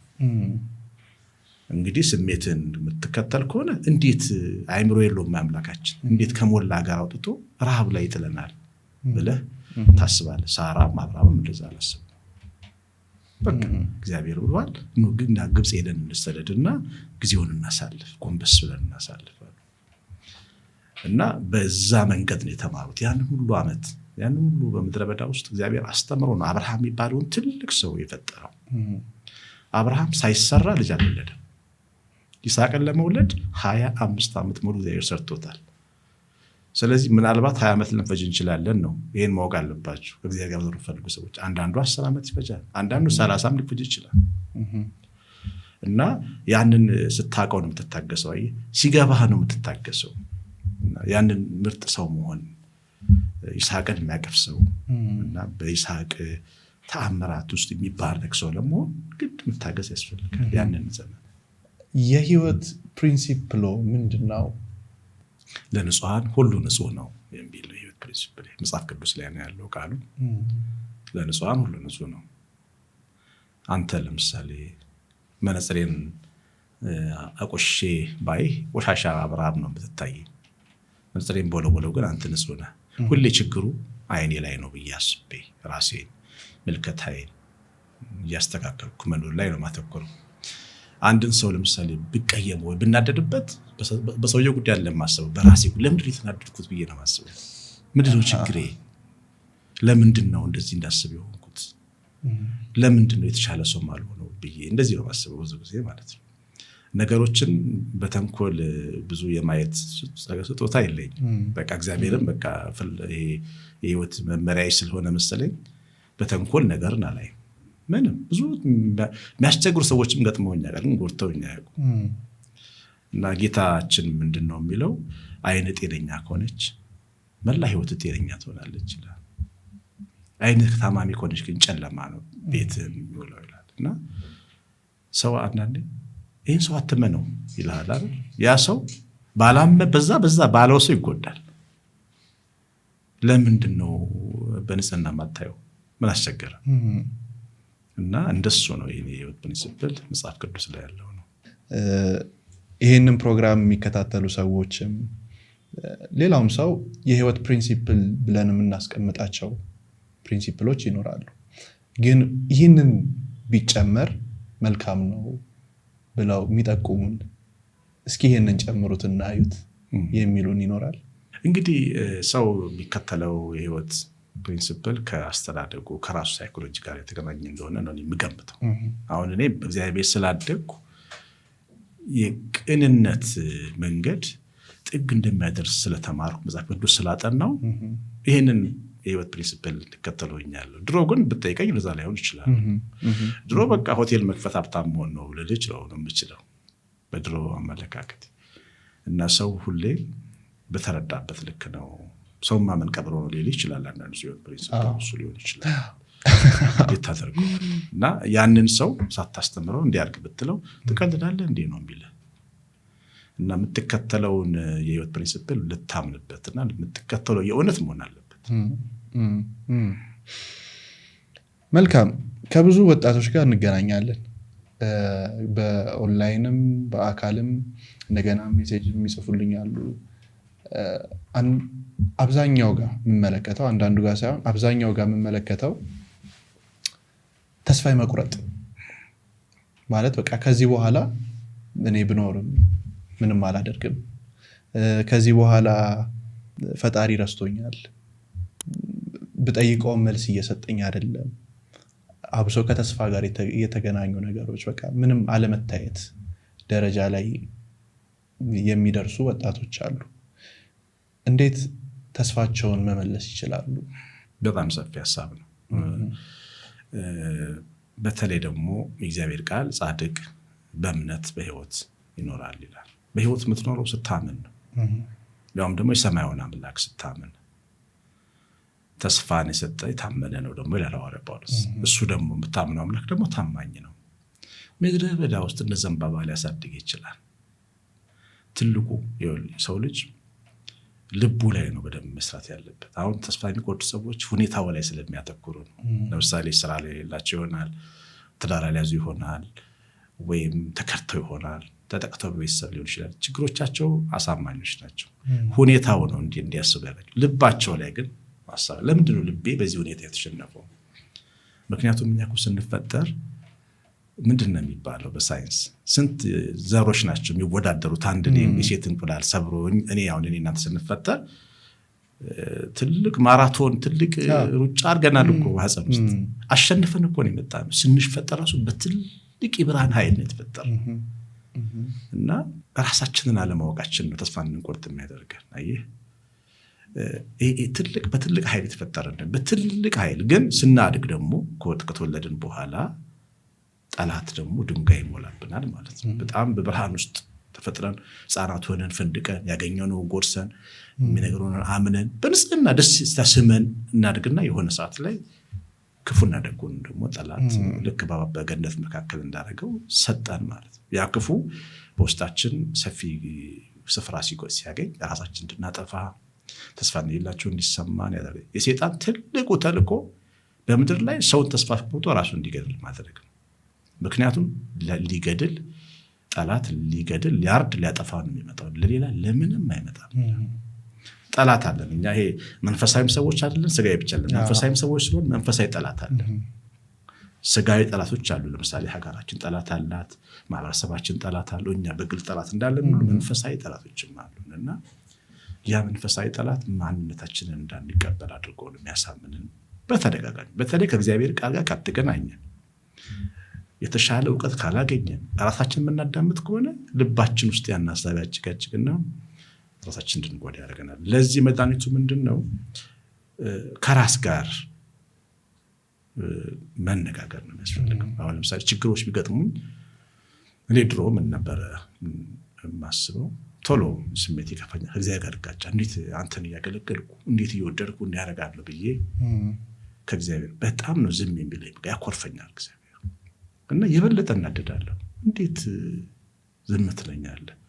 ግን በሂደት ምን እየተማርኩ መጣሁ። አንድ ጊዜ ኢየሩሳሌም ሄድኩና ምን ብዬ ጸለይኩ? ጌታ ሆይ አይኖቼን ክፈትልኝ ብዬ ጸለይኩ። ለምን እንደጸለይኩ ራሱ እንደዚህ ብዬ አላውቅም። ከዛ ተመልሼ ከአንድ 15 ቀን በኋላ የሚያናድደውን አሸናፊን አየው ጀመር ማለት ነው በውስጤ። ቶሎ ተስፋ የሚቆርጠውን፣ ቶሎ የሚሸነፈውን፣ ቶሎ በጣም ብዙ ሰው እያገለገልኩ ማለት ነው። ብዙ ሰው ነው ማገለግለው፣ ብዙ ሰው በርትቻለሁ ይላል። እኔ ግን መቆም አቃተኝ። በቃ አሁን የምትለው አይነት ስሜት ውስጥ ገባሁ።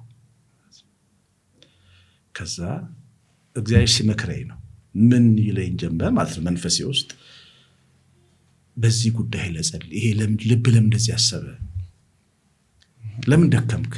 እሺ የሚያደክም ነገር አቃጥ ለምን ደከምክ? ስለዚህ ምን ብዬ መጸለይ ያለብኝ? ሁኔታውን አላነሳም። ይሄ እንዴት ተፈጥሮብኝ አላደረም። ለምንድን ነው ችግር ሲገጥ የምደክመው? ምን ሆኜ ተስፋ የምቆርጠው? እኔ እኮ ያንተ ልጅ ነኝ። እኔ እኮ ከዚህ ሰማይና ምድር እበልጣለሁ። ሰማይና ምድር እኮ ያልፋል። እኔ እኮ ዘላለማዊ ነኝ። ምን ሆኜ ነው እኔ አንተ ቄስ የምደክመው? ጸሎት የተቀየረ ማለት ነው። ወዲያው ነገሮች ሁሉ ከፊት ለፊት የተወገዱ እና ምን ልልህ ነው? ራሳችን ላይ ሁኔታው ላይ አይደለም ችግሩን፣ ስራ ማጣቱ ምናምን ስለምንቆይ ነው ጊዜ የምንፈጀው። ራሳችን ላይ ነው። እግዚአብሔር እንድንለወጥ ይፈልጋል። ሲባርክ እጅ ላይ ያስከውን ሲሰጥ እጅ ላይ ያስከውን መጣል አለብህ እንድትቀበል ማለት ነው። እጅ ላይ ድንጋይ ይዘህ እንደገና እንዴት ሊሰጥ ይችላል? መጣል አለብህ። እና አመለካከታችን ላይ በደንብ መጸለይ እንደሰራኸኝ እንዳሰብክልኝ እየኖርኩ አይደለምና ግን መኖር ፈልጋለሁ። ደግሞ እንደምታረግ ደግሞ አምናለሁ። ጸሎታችን ደግሞ ይኸውልህ ለቅሶ ብቻ መሆን የለበትም። አምናለሁ እንደምትሰጠኝ አምናለሁ። ታዲያ ካላመንከው እንዴት አሁን እምነት እንኳን መሰረት አምናለሁ ብለህ ስትጸልይ ይደሰትብሃል። ጳውሎስ ያለ እምነት እሱ እንደስታሰኝ አይችልም አለው ማለት ነው ለዚህ ሰውዬ ብሎ እየባረከ ታየዋል። እንደው ቅድም ሲያነሱ የኔንም እኔ ጋርም የተፈጠረ ነገር ነው የነኩኝና አብሶ ወደዚህ ወደ ራሴ ቢሮ ስመጣ ወደ ራሴ ስራ ስመጣ አንድ ለአንድ ሰዎችን ወደ ማማከር ጀመርኩኝ። ከሰዎች ጋር ጥሩ ግንኙነት ነበረኝና ሰዎች ሲቀየሩ ያለው የሆነ ችግራቸው ሲቀልላቸው መስራት ሲጀምሩ ተስፋ ማድረግ ሲጀምሩ እመለከታለሁኝና በዛ በጣም ነው ደስ የሚለኝ። የእውነት እግዚአብሔርንም አመሰግነዋለሁ። ነገር ግን እኔ ስደክም ራሴን አገኘዋለሁ። አንዳንድ ጊዜ ነገሮችን የባሰብኳቸው መንገድ ሳይሆን ባላሰብኩት መንገድ ሲሄዱ አያቸዋለሁ። እናም እንደዚህ እየሰራው እንደዚህ የሆነ እኔ ጋር ሳይንሱ ለምንድን ነው እንደዚህ የሆነው? እኔ ጋር ፈጣሪ ለምንድን ነው መልስ ቶሎ የማይሰጠኝ የሚሉ ጥያቄዎች ውስጥ ገብቼ ነበር የሆነ ሰዓት ላይ። አሁን ምናልባት እኔ በነበርኩበት ሁኔታ ላይ የነበሩ ሰዎች በዚህ ሰዓት ሊኖሩ ይችላሉና የእውነት ስራው ሳይሆን የሚያደክመን ሐሳባችን ነው። ስለዚህ ከዚህ ከሐሳባችን በላይ እንድንሆን ምንድነው ማድረግ ያለብን? ሁለት አማልክት አሉ በጣም ብርቱ ጉልበት ያላቸው። አንደኛው የሰማይ አምላክ ብቻውን አምላክ የሆነ ነው። ሁለተኛ ለኛው ለምንለው ሰዎች ለምንመሳሰሉ ሰዎች ልባችን፣ ስሜታዊነታችን በጣም ይገዛል። ስሜታዊነት ካልነቃበት ያሳምናል። አንተ አሁን በህይወት ላይ ወሳኝ ነህ አይደል? ውሳኔንም ጭምር ይወስዳል ማለት ነው። ግን እንደሱ አይደለም ህይወት ከስሜታችን ውጭ ነው። እንደምንሰራው እንደሚሰማን አይደለም ህይወት። እንደምንፈራው አይደለም ህይወት። አብርሃም ወደ ዘፍጥረት 15 ላይ ስታነብ ቁጭ ብሎ ድንኳን ውስጥ ነው ቁጭ ያለው። ማን ነው የሚወርሰኝ? ሀብታም ሆነ አብርሃም። ሀብታም ሆነ በራሱ ጭንቅ ነው። ስሜታዊ ከሆንክ ሀብታም ሆነ በራሱ እንቅልፍ ይነሳል። ማን ነው የሚወርሰኝ? ይሄ የሶሪያ ባሪያ ነው የሚወርሰኝ ብሎ አሰበ። በዛ ሰዓት በተለይ በዚህ በፋርስ አካባቢ ልጆች የሌሏቸው ጌቶች ታማኝ ባሮቻቸው እንደ ልጅ ሆነው እንደማደጎ ልጆች ሆኑና ወራሾች ሆናሉ። እንደሱ ማሰብ ጀመረ። በቃ እኔና ሳራ ለሳራ ታምኜ እኔ ሴት በሞላበት ሀገር ሌላ ሳላገባ ሳራን ብዬ አንተን ብዬ ነው እንደዚህ ባይልም ተጨንቆ ያዘን ነበርና እግዚአብሔር መጥቶ መሰለ ውጣ ነው ያለው ከድንኳን ወደ ሰማይ ቀና። ድንኳኗ ነበረች። ድንኳኑ እንትንህ ነው ውስጥ አሁን ልክ ያለበት ችግር ነው ስሜትን ቢቆጣጠረው፣ ግን ህይወት ያ ችግር አይደለም። ይሄ ስቱዲዮ ነው እናንተ ህይወት ኧረ በጭራሽ ይሄ ዓለም ነው። አሁን ይሄ ዓለም አይደለም እናንተ ህይወት በጭራሽ። እና ትንሽ ሰዓት የምንቆይበት ቦታ ነው ህይወት። ስሜታችን ትንሽ ሰዓት የምንቆይበት ነገር ሌላ ነው። እና ውጣ ሲለው ወደ ሰማይ የማይቆጠሩ ከዋክብት ነበሩና ይህን የሚያክል ሰጥሃለሁ ትውልድ አለው። አንድ ዘር ነው አይደል? አንተ በአንድ ዘር ነው አይደል የፈራው? ይህን የሰማይ ከዋክብት የሚያክል የረገጥ ከሆነ አሸዋ የሚያክል ዘር ሰጥሃለሁ አለ። ከዛ አብርሃም ተነቃቃ፣ መስዋዕት ለእግዚአብሔር ሊያቀርብ ተቀመጠ ይላል። እና ስሜታችንን የምንከተለው ነገር ማቆም አለብን። ስሜት ወረተኛ ፍቅረኛ ማለት ነው። እንዴት ማለት? ፍቅረኛና ሰው ሲፋቀር እሱ እግዚአብሔር ይሆናል አይደል? ግን ወረተኛ ነው፣ ትቶ ሄዳል፣ ሌላ ይሆናል ማለት ነው። ስሜት ማለት በጣም አጠገብ ነው፣ ህሊናን ይቆጣጠረዋል። ሲነጋ ግን አጠገብ አይደለም። በስሜት ብዙ ጊዜ ፍቺ ትወስናለህ፣ በስሜት ስራን ታበላሻለህ። እና ስሜትን ከማምለክ ከመከተል በጣም መጠንቀቅ አለብን ነው ብሎና የሚሰማን ስሜት ነገ እንደሚቀር ማሰብ አለብን። ነገ ሌላ ቀን የሰው ልጅ ሁሉ ጊዜ እድሉ ብሩህ ነው፣ እግዚአብሔር ሰማይ ላይ ስላለ ማለት ነው። እውነት ፍቅር ምንድን ነው? ከሱ ልጀምር። አንድ የህንድ ዶክተር ቴዎሎጂ አስተማሪያችን አባ ነበርና ብሎ ያስተምረን ነበር። ፍቅር ማለት ቀይ ሽንኩርት ነው ይላል። ቀይ ሽንኩርት ስትልጠው የለውም፣ ይሰጣል፣ ያልቃል ማለት ነው። ግን አንተን ያጣፍጣል፣ አንተ ጋር ይደርሳል። ትክክለኛ ፍቅር ትርጉም ያው ክርስቶስ ነው። ያው በስጋ የተገለጠ ፍቅር የፍቅር የመጨረሻው ምሳሌ እሱ ነውና ሄዶ መጨረሻ ላይ ሰጥቶ ሲሰጥ ነው የኖረው። ከተወለደ ጀምሮ በተለይ ማስተማር ከጀመረበት ጊዜ ጀምሮ እስኪያስተምር እናቱን ያገለግል ነበር። ካስተማረበት ጊዜ ደግሞ ህዝቡን ያገለግል ነበር። ልክ ይሰቅሉት ሲሉ ግን የመጨረሻ ቀን መስቀል ላይ ማለት ነው ምንድን ነው የሰጠን? ህይወት ሰጠን፣ ገነት ሰጠን፣ እናቱን ሰጠን፣ ልብሱን በጣም ሰው ልብስ አይቀርለትም። ሰው እኮ ሰበንና መግነዝ ይዞ ነው ወደ መቃብር የሚሄደው። ልብሱን ሳይቀር በጣም ራቁቱን ይሰቅሉት። የሳሊዎቹ አፍረው ልብስ አለበሱት እንጂ እርቃነ ስጋውን የሰቀሉት። ፍቅር ማለት በዚህ ልክ ነው። በዚህ ልክ መስጠት የሚችል በጣም የጨከነ ሰጪ፣ በፊደል ማትናገረው ተግባር ብቻ የሚያስተምረው። አሁን ይሄን ለነግርህ በመድፈሬ እኔም ራሴ እንደው ልክ አይደለም። ፍቅር በቃል አይነገርም። ፍቅር እንትን ነው፣ ተግባር ነው። የፊደል ትምህርት አለ፣ የመንፈስ ትምህርት ነው። አየህ። እና እግዚአብሔርን አንዳንድ ሰው ፍቅር ስጠኝ ብሎ ይጸልያል።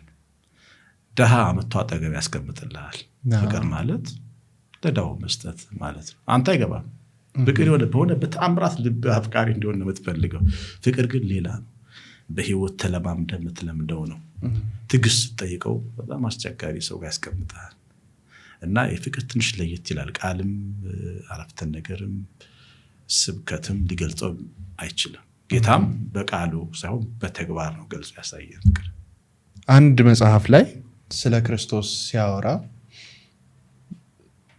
ብዙ ሰዎች ይላል እግዚአብሔርን የሚመስሉት ወይንም ክርስቶስን የሚመስሉት ቀይ የሆነ ሽበታም ሽማግሌ አድርገው ነው። ምክንያቱም አብዛኞቹ ምስሎቻችን ልክ እንደዛ ናቸው። እውነት ግን ፈጣሪ ልክ እዛ ምስሉ ላይ እንዳለው በጣም ትልቅ ሰውዬ የሚመስል ነው ወይንስ ምስሉ ምን ይመስላል? ብዙ ጊዜ ለማሰብ እሞክራለሁ፣ ግን በምንም አይነት መልኩ አይመጣልኝም። መጽሐፎቻችን ላይ የተቀመጡት መጽሐፎች ስል ዓለማዊ መጽሐፎች ላይ ሲገለጽም የተለያዩ ትምህርቶች ላይም ሲታይ ምስሎች ላይ ስንመለከተው ቀይ ሰውዬ ፈረንጅ መስሎ ነው የሚታየን፣ ሽበታም መስሎ ነው የሚታየን፣ ትልቅ ሰውዬ መስሎ ነው የሚታየን። እውነት እንደዛ ነው? በእርግጥ ጌታ በስጋ ሲገለጥ እኛን ስለመሰለ እኛን ደግሞ ሲመስል ለምሳሌ አብርሃምን ነው የሚመስለው፣ እኔን የሚመስለው፣ ጌታችንም ራሱን ይመስል ነበር፣ እናቱን ይመስል ነበር ይላል። ጲላጦስ ጌታ ከተነሳ በኋላ ለዚህ ለሮም ቄሳር በጻፈለት አንድ ደብዳቤ ላይ እናቱን ይመስል ነበር ይላል። እና እናቱን ነው ሊመስል የሚችለው ምድራዊ አባት ስላልነበረው። እና ግን ከተነሳ በኋላ ግን በዚያ መልክ አላወቁትም። ለምሳሌ አብሮት የነበሩ ሰዎች ስታያቸው መጀመሪያ ማርያም መግደላዊት ነው ያየችው። አትክልት ጠባቂ ነው ይመስላት። 3 ዓመት እኮ አብሮ ነበሩ። አትክልት ጠባቂ መስሏት አንተ ነው የሰረከው ብለዋለች። ስሟ ሲጠራት ነው ያወቀችው። ዮሐንስ 21 ላይ ደግሞ ሲያጠምዱ በጥብርያዶስ ባህር አንድ ሰውዬ ነው ይመስላቸው። የራበው ሰው የሚበላላችሁ ሲላቸው ጌታ ሆይ የሚበላ አይደለም ምናምን አሉት። ከዛ መረቡን ባሳ ሲሞላላቸው ዮሐንስ ጌታ እኮ ነው ብሎ አወቀው ማለት ነው። በሌላ አይነት መልክ ወደ ኤማሁስ ደግሞ ሲሄዱ ደግሞ ወደ ሰዎች ሌላ አንድ መንገደኛ ሰውዬ ለምንድን ነው በዚህ መንገድ ራሱን ይገልጥ የነበረው ብትል ክርስቶስ የዓለም ሁሉ ሕዝብ ነው። አየህ የአይሁድ ብቻም አልነበረም። አይሁድ ሰቀሉት፣ ግን የዓለም ሁሉ ሕዝብ ሆነ። ምናልባት እኛ ጋር በራእይ ቢገለጥ አበሻ መስሎ ሊታየን ይሆናል ማለት ነው። ለህንዶቹ ህንድ ሊመስል ይችላል። እና እንግዲህ መገለጡ እንደዛ ነው። ግን መነሻው በተለይ ስዕላቱ ሲሳሉ መነሻው ከልደቱ እስከ ስቅለቱ ያለው የስጋዊ መልኩ ነው። ያ ማለት ደግሞ አንድ አይሁዳዊ ሰው አሁን አይሁዶች ብታያቸው በተለይ ወጣቶቹ ክርስቶስን ነው የሚመስሉት መልካቸው። መምህራኑ ስታያቸው ኢየሱስ የመጣ ይመስላል ስታያቸው። ያው የዛ ቤተሰብ ከዛ ቤተሰብ ስለመጣ ጌታ እንደዛ አይነት ያንን ይዘው ነው በዛ መሰረት ነው የሚስሉት። ያም ቢሆን ግን እንደ ባህሉ እንደ አመለካከታው ጃማይካዎች ጋር ብትሄድ ጥቁር ክርስቶስ ነው፣ ነጭ ክርስቶስ አይፈልጉም። ለምን ነጮች ቀኝ ገዝተው አስተቃይተዋቸዋል። እኛ ሰይጣንን በነጭ ነው የምንመስለው ብሎ ነው የሚያምኑት። እኛ ደግሞ አበሾች ታውቃለህ የአበሻ ስዕል ያለን። ያው ይሄ ደግሞ ያው ባህላችንንም ጭምር ለማሳየት በዚህ መንገድ አባታችን ብለን ደግሞ ሰማይ ላይ ያለውን አምላክ እንጠራለን። አባትነቱ በእምነት ማረጋገጥ አለብን። ልጆችን ያሳድጋቸዋል ብለን ማመን አለብን። እና አንዳንዴ እግዚአብሔር ሊያደርገው የሚችለውን ነገር እኛ ልናደርገው እንሞክርና ያቀተንና ነው የምንጨነቀው። ለዚያ ነው ለሱ የሚተመተው የሚገባን ለሱ መተው። ባገባ ሚስቴ አስቸጋሪ ብትሆንስ? በቃ በዚህ ፍርሃት አያገባ ብትሆንስ? የት ሄደው ነው እግዚአብሔር ሚስት አስቸጋሪ የምትሆነው? ምን ይሰራል? አንድ ጳጳስ ምን እግዚአብሔር ሰማይ ላይ ሰፌድ አይሰራም እኛን ሲጠብቁ ነው የሚኖረው ብለዋል። ምን ይሰራል? እና እንዲህ አንዳንዴ ምን ብለህ ይሄን መሬት እንኳን አምነን እኮ ነው የምንረግጠው። ቢናድስ ብለን አንፈራም።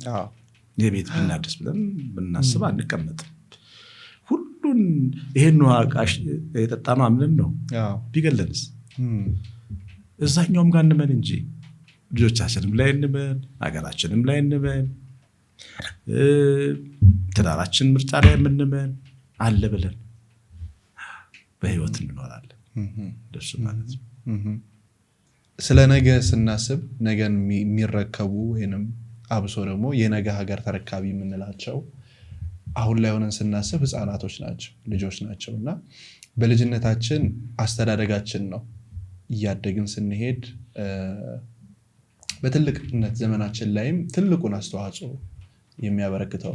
እኔ ልጅ እያለሁ ቤተክርስቲያን ላይ ማደጌ፣ ቤተክርስቲያን ማገልገሌ አሁን ላይ ላለኝ ማንነት ትልቅ አስተዋጽኦ አድርጎታል። ልጆች በምን አይነት ሁኔታ ነው ማደግ የሚኖርባቸው?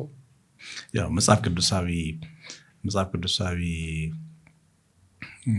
መረጃው የበለጠ ለሚሰሙ ሰዎች ትልቅ አቅም ይሰጣቸዋል ብዬ አምናለሁ። ለምሳሌ አብርሃምን ስታየው 2 ልጆች ነበሩት፣ እስማኤልና የመጀመሪያው ልጅ እስማኤል፣ ሁለተኛ ይስሐቅ። በዛ ዘመን ሰዶምና ገሞራ አጠገባቸው 40 ምናምን ኪሎ ሜትር ነው ከአብርሃም ድንኳን የሰዶም ሀገር 40 ምናምን ኪሎ ሜትር ነው ርቀቱ። ሰዶማውያን ደግሞ ምን አይነት ሰዎች እንደነበሩ ታውቃላችሁ። በታሪክም በመጽሐፍ እጅግ በጣም ክፉ የክፉ መጨረሻ ነበሩ። ሰው በሀገራቸው አይኖርም ነበር እነሱ እያሉ። ኃጢአታቸው በጣም ብዙ ነበር። እንደዚህ አይነት ማህበረሰብ ውስጥ አጠገብ አብርሃም ደግሞ አለ። እና እንዴት ነው የአብርሃም ልጅ ያልተበላሸው? እንዴት ነው ይስሐቅ ለእግዚአብሔር ለመሰዋት ጎንበስ ያለው? ምንድነው ይሄን ጌታ መጣው ስትል አብርሃም እግዚአብሔርን ሲያመልክ ዝም ብሎ ያየዋል። ቤት ውስጥ ሲጸልይ ያየዋል። ለእግዚአብሔር መስዋዕት ሲያቀርብ ያየዋል። የሚያየው ትምህርት ይበልጥ ነበር። መጽሐፍ ቅዱስ የለ፣ ቤተ መቅደስ የለ፣ ባህታዊና ሰባኪ የለም። አብርሃም ብቻ ነበር አስተማሪ፣ ያውም ተግባራዊ አስተማሪ አስበው። እና ቤት ውስጥ ወላጆች የነበራቸው ያላቸው የሳራና የአብርሃም እምነት ይስሐቅን ይቀርጸው ነበር። እዛ የውጭ ወላፈን አልገባም ቤታቸው። አሁን አንዳንዴኛ እንፈራለን፣ ልጆቻችን እንዲህ ቢሆኑስ፣ የሆነ ነገር ይፈጠሩስ፣ ውጭም ያለን አገርም ያለን ማለት ነው።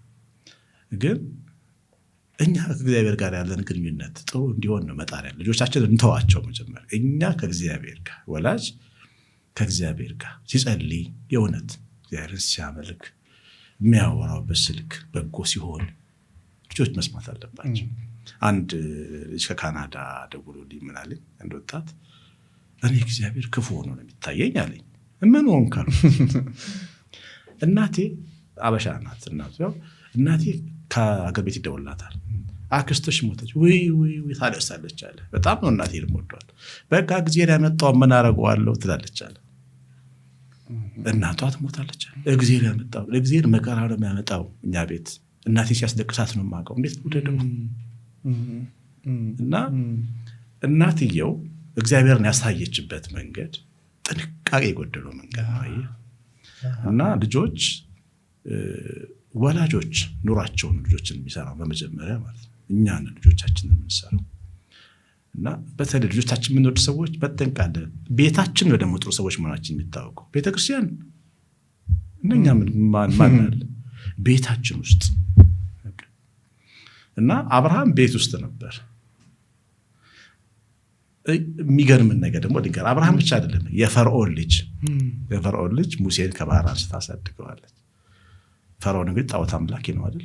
እኔ በጣም ነው የማደንቃት ሙሴን የመሰለ ድንቅ ሰው እንዴት አድርጋ እንዳሳደገች። እናትየዋ አለች፣ በእርግጥ የምታጠባ እናት ነበረች አጠገብ፣ ግን የልጅቷስ እናት ሆና የነበረችዋስ። እና እነሱ እንኳን ደግነት ኖሯቸው የወደቀ ልጅ አንስተው አሳድገው ለሀገር የሚያስብ ለሕዝብ የሚጠቅም ትልቅ ነቢይ ቤታቸው ሲያድግ ስታይ እና ሁሌ ዓላማ ነው የወላጅ ዓላማ፣ የቤተሰብ ዓላማ ልጆችን በደንብ አድርጎ ይቀርጻል። ዓላማስ አለ ነው የኛ ወልደን? ጥያቄ አለኝ። ለምንድን ነው የወለድናቸው? ምንድን ነው ግቡ? ልጆቻችን ዓላማ ሲኖር ነው ልጆች የምታስበው። እና የድሮ ሰው በድሉ ይደግ ብሎ በአፉ ያወራዋል። ዘመናዊ ሰው ግን በልቡ ያምነዋል፣ በአፉ ያወራው። በቃ ዝም ብሎ በድሉ ነው የሚለቀው። እና ይሄ በጣም ወሳኝ እንደሆነ እመለከታለሁ። አዲስ ኪዳን ላይ የጢሞቴዎስ አያት ሎይድ ትባላለች፣ እናቱ ኤዊንቄ ትባላለች። እና ጳውሎስ ያመሰግናቸዋል። በልጅነት ጀምሮ ቅዱሳት መጽሐፍትን ሲያስጠኑ የነበሩት እምነት የሞላባት ሎይድ፣ የልጄ ስም ሎይድ ነው በነገራችን ላይ፣ እምነት የሞላባት ሎይድ እና ኤዊንቄ አሳድገውሃል። እና ጢሞቴዎስ በጣም የተረጋጋ ወጣት ነበር። የወጣት ሽማግሌ አድርገው ነው ያሳደጉት። እና ቅዱሳት መጽሐፍትንም በደንብ እንዳየው ማድረግ። አንዳንድ የመጽሐፍ ቅዱስ ታሪኮች አንዳንድ ትርጉም አይፈልጉ አሉ። ኦሪት ዘፍጥረት ምዕራፍ 12 ጀምሮ እስከ 50 ላንብቦ ብትል ታሪክ ነው። ቤተሰቦችን ጥንቅቅ አድርጎ ይቀርጽልሃል። አብረህ ብታጠናው በደንብ ነው የሚያስተምርልህ። ልጆችን ይቀርጽልሃል። እና እንደዚህ ማድረግ ወላጆች ልጆቻቸው ላይ የእግዚአብሔርን ቃል አላቅም ብለው ለሕይወታቸው ሳይጠነቀቁ ከተዋቸው ያው ውጤቱን ይካፈላሉ ማለት ነው። ከልጆቹ ጋር ያሉት ግንኙነት ምን ይመስላል? ልጆቼ ጓደኞቼ ናቸው። አንዳንዴ ጓደኛዬ ይሉኛል ትልቆቹ ማለት ጓደኞች ናቸው። ያው አንዳንዴ አባትም ሆናለሁ፣ እንደ አባት ቄስም ሆናለሁ። ለልጆቼ ማስተምሩበት ሰዓት በጣም ኮስታር አስተማሪ ነኝ። ግን ብዙ ኮስታር አይደለሁም። ከልጆቼ ጓደኛ ነኝ። እንላፋለን አብረን። ቤታችን በጣም የተለየ ነው። በትሪ እንጀራ እንበላለን ተሰብስበን። ቅድም ራሱ አንበሳ በትሪ በልተን የመጣ ነው ማለት ነው። ተሰብስበን ቤት ውስጥ ስላሉ አብረን እንበላለን፣ እንጫወታለን። በግልጽ ምንም ነገር እናወራለን። ምንም እና በደንብ ያውቃሉ ታሪኬን። ድክመቴንም ያውቃሉ። ትናንት ያሳለፍኳቸውን ጉዳዮች ነገራቸዋለሁ። እንደ ሰው እነሱም ቢወድቁ ቢማሩ ብዬ እንደዚህ አይነት ግንኙነት በጣም መልካም ድንቅ ሚስት አለችኝ። ይሄ ነው። መልካም። ምናልባት ለእኛም ሊያስተምር ይችላልና እስካሁን እኔም ወደ ፍቅር ህይወት አላገባውም እና እንዴት ከባለቤቶ ጋር ተገናኙ? እስኪ ከሱ ጀምረን እናውራ። እኔ በጣም ሰንበት ተማሪ ነበርኩ። የሆነ ሰንበት ተማሪ ነበርኩ። የትም እዛም ያለ ህይወት የለኝም። ጽድት ኑሮዬ በቃ ዲያቆን ያው በድንግልና ነው የሚኖረው። እንደዚህ ነው ኑሮ የመጣሁት እና ትንሽም ችግር እንዲገጥመኛል የፈራ ነበር። ትንሽ አይናፋርነት ሴቶች ጋር የሚሄዱትን ሰዎች ሰንበት ቤት ስንቀጣን ይኖር ነው ኃጢአት እያደረግን ማለት ነው። አንዳንዶች ነው ተጋብተው አሁን ያሳፍሩናል። እንዴት ከሴት ጋር ትታያለህ? እንዴት ከወንድ ጋር ትታያለሽ? እያለን እንቀጣም ነበር። በዚያ ልክ ትንሽ እናካር ነበርና እንደዚህ አይነት ሰው ሆኜ እንግዲህ አዲስ አበባ መጣሁ ማለት ነው እና ብኖረው ከእቴ ጋር ነበር። በጣም ኑሮ ይመቸኛል። በቃ አግሎት የሚመቸኛል። በቃ እግዚአብሔር ካልፈለገኝ እኔ አደጋ ውስጥ ገባ ነበር ማለት ነው እና አንድ ቀን ግን ምን አምናለሁ? እግዚአብሔር ሚስት ይሰጠኛል ብዬ አምናለሁ። እግዚአብሔር ሚስት ይሰጠኛል። ምክንያቱም አዳም ተኝቶ እኮ ነው ተነስ ብሎ ያው ሰላት ያለው ማለት ተኝቶ ባይተኛ ኖሮ ስትሰራ በያት አለቀላት ይዋል። ይጸጉራን አጠር አድርገው አይኗ በዛ ሰው ቢገባበት የዋን የበለጠ መጥፎ የዋን ትሆን ነበር እና እጃችንንም አንዳንዴ ሳናስገባ እግዚአብሔርን አምነን ስንጠብቅ የእግዚአብሔር ስጦታ በጣም የተለየ ነውና አንድ ገዳም የምናሰራው ነበረና ለዛ ፈንድራይዚንግ ጉባኤ ያዘጋጀን ቅዱስ እስጢፋኖስ ቤተክርስቲያን ቲኬት ይሸጣሉ ለዛ መግቢያ ማለት ነው እና እዛ መግቢያውን ለመሸጥ ህዝቡ ዞር ለመሸጥ ቲኬት እና አንዷ ልጅ ስልክ ቁጥር ጽፋ ሰጠችኝ። በዚህ ቁጥር ደውልልኝ ብላኝ ተቀበልኳት። ለምን እንደደወልኩ ራሱ አላውቅም። ደወልኩላት። ከዛ ከይከል ይባላል አለችኝ። ስሟን ነገረችኝ እና በጣም ፈልግሃለሁ በህይወቴ ጉዳይ ማወራሃል አለችኝ። እሺ አልኳት። ከዛ ስንገናኝ አንዲት በጣም ጥሩ ጓደኛ አለችኝ ላስተዋውቃችሁ። እንዴት አልኳት። በቃ እኔ እንጃ ልቤ ያለኝ ምናምን አለችኝ። እሺ አልኳት። ባለቤት ይዛት መጣች ማለት ነው ሌላ ቀን። ከዛ የዛን ሄደች እሷ ትንሽ ተነጋገሩ፣ ተዋወቁ፣ ተግባቡ አለችኝ። ከዛ በቃ ጊዜ ፈጀን 2 ዓመት ፈጀን አብረን ማለት ነው እስክንተዋወቅ ድረስ። ግን ምንድነው ግትርነት ቢኖረኝ ግን ቆሜ ነበር የምቀረው። አንዳንድ እግዚአብሔር ሲሰራ ሲያመጣ ቶሎ ይነግራል ደም ነፍስ ሲነግር ደም ነፍስ ምንም ወደ ኋላ ማለት የለብህምና ከዛ ተለማመድን። በቃ እንድንጋባ ወሰንን፣ ተጋባን እና እድለኛ ውሳኔ ነው የወሰንነው። ባለቤቶን እንዴት ነው የሚገልጿቸው? ትን ብሏት ውሃ ትንድራታለን ባቢ ነው የምትለኝ። ላስቸግርህ ውሃ ታቀብለኛለህ ነው የምትልህ። ትን ብሎ ሰው መቸገር ያስባል። በጣም ደግ፣ በጣም ታከብረኛለች። ጓደኛ ነን። ታከብረኛለች ደግሞ ስልህ ባል ብቻ አይደለም፣ ጓደኛ ነን። እንደገና በጣም መልካም ናት፣ ጎበዝ ናት፣ ብዙ ነገር ታውቃለች። ከኔ የሚበልጥ በጣም ብዙ ነገር ታውቃለች። ምርጥ እናት ነች፣ ቆንጆ ነች፣ መልካም ነች። የእግዚአብሔር ስጦታ እኮ ያዕቆብ ምን ያህል መሰለህ፣ በጎ ሀብት ፍጹም በረከት ከላይ ከሰማይ አባት ይወርዳሉ ይላል። የእግዚአብሔር ስጦታ 2 ነው፣ በጎ እና ፍጹም ነው። ምንም አይነት ቢወጋህ እንኳን ለምሳሌ ልጅ መጥቶ ቢወጋህ አሁን ምንም ፖሊስ ጣቢያ ትሄዳለህ አትሄድም። እንዲህ በደንብ ያዘው እንጂ እርሳሱን ነው የምትለው እንጂ ቢወጋህ እንኳን አይጎዳህም። የእግዚአብሔር ስጦታ ማለት ነው የምልህ እና በጎ ነው። በቃ ምንም ችግር የለውም ሳይሆን በጎ ነው፣ ደግሞ ፍጹምም ነው፣ ከህይወት ጋር የሚጣጣም ነውና እግዚአብሔር ሚስት ይሰጠኛል ብሎ ማመን ቀላል እምነት አይደለም። ፈልገንም ብቻ አይደለም የምናገኘው። አንዳንዶች እኔ ካልሰራዋት ሔዋንን ጣቷ አጠረብኝ ይላል። የሆነ ነገሯ እንትን ሆነብኝ። ምርጫ ስትገባየ ይሄ ዓለምን ሲፈጥር እግዚአብሔር ሰውን በኋላ ነው የፈጠረው። ሲያስቸግር ለሰው ነው የተፈጠረው ያለ እና ምናየው ዓለም አይኖርም ነበር። ልክ እንደዚህ እግዚአብሔር ሰውን በደንብ ስላወቀው አዘግይቶታል። ትንሽ ዘግየት ማለት ያስፈልጋል። ከራሳችን ችኩልነት በቃ ክራይቴሪያ የምናበዛውን ነገር እሱ ቢያይልን ነው የሚሻለው። ሎጥ አብርሃም ምናለው ሀብታሞች ሆነናል፣ መሬታችን ሰፍቷል፣ ልጆቻችን እየተጣሉ ነው፣ ቦታ ጊዜ ከሰጠ መሬት የምትፈልገው መረጣ ነው። ቀና ብሎ ሲመለከት የአብርሃም መሬት እንዳለ ምድረ በዳ ነው። ወደዛ ዞር ሲል የሰዶምና የገሞራ አካባቢ የዮርዳኖስ ሸለቆ እንደ እግዚአብሔር ገነት እንደ ግብጽም ነበረ ነው። እጅግ በጣም ውብ ነበር። ያ ይሻለኛል። አይንህ ብቻ አይደለም የሚመርጥልህ።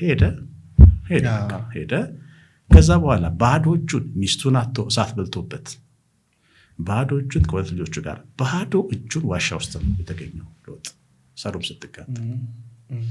እና አይናችን ብቻ አይመርጥም ነው። እንደው እንምረጥ ብለን የምንጨነቅ ሰዎች ትንሽ ብንረጋጋ ይሻላል። ለእግዚአብሔርም ትንሽ እድል በፈንታ መስጠት ያስፈልጋል። ያ ማህበራዊ ሚዲያ ላይ ነው ያለ ነውና ምናልባት ይህንን ብዙ ሰዎች ይጋሩኛል ብዬ አስባለሁ። በጣም ብዙ ማህበራዊ ሚዲያ ላይ ራስን ማጋለጥ ወይንም ማሳየት ምን አይነት ጉዳቶች ሊያመጣብን ይችላል? ብዙ አይን ውስጥ መግባት አብሶ ከወንዶች ይልቅ በሴቶች ላይ ነው በደንብ የሚስተዋለው እና እንደው እንደ ምክርም ቢሆን እንደገና ደግሞ ብዙ ራስን ማሳየት ምን አይነት ነገሮች ሊያመጣብን ይችላል? እና ብዙ ጊዜ በዚህ በመንፈሳዊ መልክ ሰይጣን የሰውን ልብ አያውቅም። የሰውን ልብ የሚያውቀው የሰማይ አምላክና አንተ ብቻ፣ የራስህን ልብ አንተ ብቻ። ሰይጣን ሀሳብን አያውቅም። ምርጫህን፣ ውሳኔህን ስታረገው ስትናገረው ነው የሚያውቀው። እና ሁሌ ጠላት ከድርጊትህ ነው ተነስቶ የሚያጠቃ። የጠላት ጥቃትን የማይፈልግ ሰው ሁሌ ድርጊቶችን መቆጣጠር አለበት፣ ሴቶችም ወንዶችም። እና እንደዚህ ነው መመለስ ፈልገው ጠቅላላ አድርጌ ማለት ለምሳሌ እድል ፈንታህን ብታስተካክል አንድ ሴት ልጅ እድል ፈንታዋን ፈልጋ ሊሆን ይችላል። አሁን ሚዲያም ላይ እድል ፈንታዋ ጥሩ እንዲሆንላት ወይ ጥሩ ትዳር እንድታገኝ ወይ ጥሩ ስራ እንድትሰራ ሊሆን ይችላል። ግን ሁሌ እድል ፈንታ ግን በዚህ መንገድ ላይ ሆን ይችላል። ጠላት እንዳለብን ግን መርሳት የለብን። ሁሌ ጠላት ደህና ልብስ እንኳን ስንለብስ አይፈልግም። የሚገርም ሰይጣን ደህና ሸሚዝ ስትለብስ እንኳን ቡና ፈሶበት ቢበላሽበት ደስ ይለዋል። በዚህ ልክ ነው የሚጠላን። እና ያው አንዳንዴ ደበቅ ማለት ካለብን ደበቅ ማለት፣ መታየት ደግሞ ካለብን በአግባቡ መታየት። እንደ ኤልሳቤጥ አጅታለች፣ እግዚአብሔር አሰባትና ጸነሰች። አስበው እንግዲህ የሀገር ሰው የካህን ሚስት ነች፣ ሲሰድባት የኖረች ነች። ትንሽ ወዷ ገፋ ሲል ገበያ ነው ወጣት የነበረባት አይደል? እዩት የኔን አምላክ እዩት። ጎበኘኝ እኮ ማለት አልነበረባት። 5 ወር ራሷ ሸሸገች ነው የሚለው። 5 ወር ደብቃ ከሰው አፍ ለእግዚአብሔር ምስጋና አቅርባ 5ኛ ወር 6 ወር ሲሞላ ለቤታችን ድረስ መጣች። መውጣት በሚገባ ሰዓት ደግሞ ወጥታ መንፈስ ቅዱስ ተመታ። የጌታዬ እናት ትመጭ እንዴት ይሆንልኛል ያለችው ያኔ ነው። መንፈስ ቅዱስ ቤት ውስጥ ወረደ ነው የሚለው ያኔ። እና መገለጥ በሚገባ ሰዓት መገለጥ። መቼም ሴት ልጅ ተከናንባ እድሜ ዘመኗን መኖርም የለባትም። መታየት በሚገባ ሰዓት መታየት፣ ታለንቷን፣ እውቀቷን፣ ያላትን አቅሟን አውጥታ መስራት ባለባት ሰዓት በጨዋ ደንብ መስራት አለባት። ግን ፈተና ውስጥ በሚጥል መንገድ ደግሞ ሲመጣባት ጠላት ደበቅ ማለትም ደግሞ አለባት። ብዙ ጊዜ ከራሴ ጋር በመሆን አሳልፋለሁ። ማለትም በዝምታ ውስጥ በጸጥታ ውስጥ ብዙ ጊዜን ማሳለፍ እወዳለሁ እፈልጋለሁኝና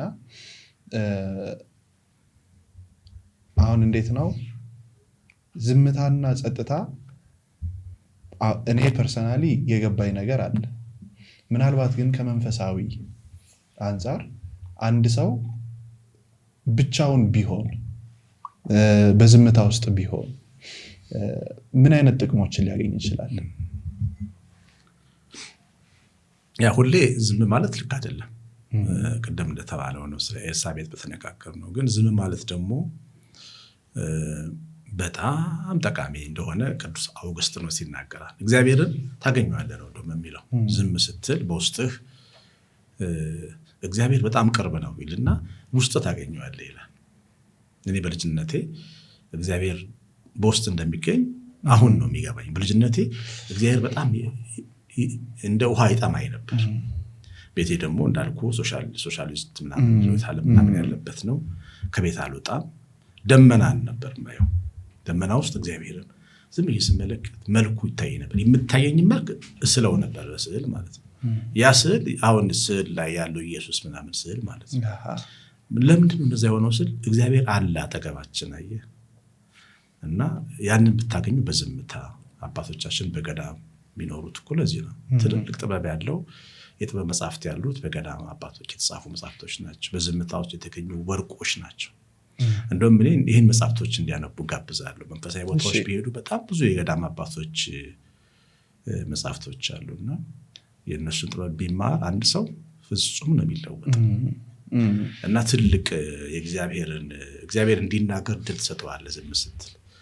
ግን ሁሌም ደግሞ ዝም እንድትል አይደለም። መናገር መስራት በሚገባ ሰዓት ደግሞ መናገር መስራት ያስፈልጋል። ጌታችን 40 ቀን ዝም ብሏል። ገዳም ሄዱ 40 ቀን።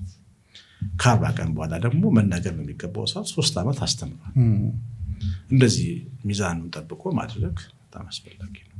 ብዙ ጊዜ የምናስበውን ነገር ነው ሲከሰት የምናየው። የምናስበው ነገር ብቻ ሳይሆን የምናወራው ነገርም በተግባር ሆኖ እናየዋለን። ምናልባት እዚህ ጋር ስለ የስበት ህግ ብናወራ፣ ስለ ሎው ኦፍ አትራክሽን ከመንፈሳዊ እይታ አንጻር፣ ምክንያቱም በሳይንሳዊው አንድ ሰው ያሰበውን ሐሳብ በተደጋጋሚ በአጽንኦት እዛ ነገር ላይ ከቆየበት ያ የሚያስበው ነገር የመከሰትና የመገለጥ እድሉ በጣም ከፍተኛ ነው። በመንፈሳዊው አስተምህሮ ምን ይመስላል? እንዴት ነው እይታው? ምክንያቱም ብዙ አይነት እሳት አገባዎች ውስጥ ሰዎች ሲገቡ እመለከታለሁኝና እንዲያው ከመንፈሳዊው አስተምህሮ አንጻር ምን ይመስላል? በጣም ጥሩ። መቼም መሬት እየሳበችን የስበት ህግ የለም ልንል አንችልም። እኛ ምንራመደው ምንነዳው ቤት ሰርተን ምንኖረው መሬት ሰባን ነው። መሬት የስበት ህግ ስላለ ነው። ራሱ የተፈጥሮ መዋቅር የስበት ህግ በነገራችን ላይ ፍቅር ማለት ነው። የፍቅር መዋቅር ነው። እግዚአብሔር ዓለምን ሲሰራ አንዱን እንዲይዝ አድርጎ ነው። ለምሳሌ ሳይንስም እንደሚለን ፀሐያችን መሬታችን ደግሞ ጨረቃን፣ እኛን ደግሞ ትልቁ ጠፈር ደግሞ የፀሐይን ሲስተም ይዞ እንደዚህ ነው የተዋቀረው ማለት ነው። የእግዚአብሔር ስራ ሲስተሙ ነው። እግዚአብሔር የሰራበት ነውና ተገፋፍቶ ቢሆን ኖሮ አሁን ምናየው ዓለም አይኖርም። መሳሳብ የፍቅር ህግ ነው። ምንረዳበት መንገድ ነው መስተካከል ያለበት እንጂ ይሄ እግዚአብሔር የሰራው የህይወት ሲስተም ነው። የስበት ህግ የህይወት ሲስተም ነው። ለምሳሌ ኢዮብ 3:5 ላይ የፈራሁት ነገር ደረሰብኝ ይላል። ኢዮብ ሁሌ ምን ያስብ ነበረ? ልጆቼ ኃጢአት ሰርተው በድለው ይሆናል፣ ከዛ ሰይጣን ያጠቃቸዋል እያለ ስለሚሰጋ መስዋዕት ያቀርብላቸዋል። ምን በሰላም ነገር።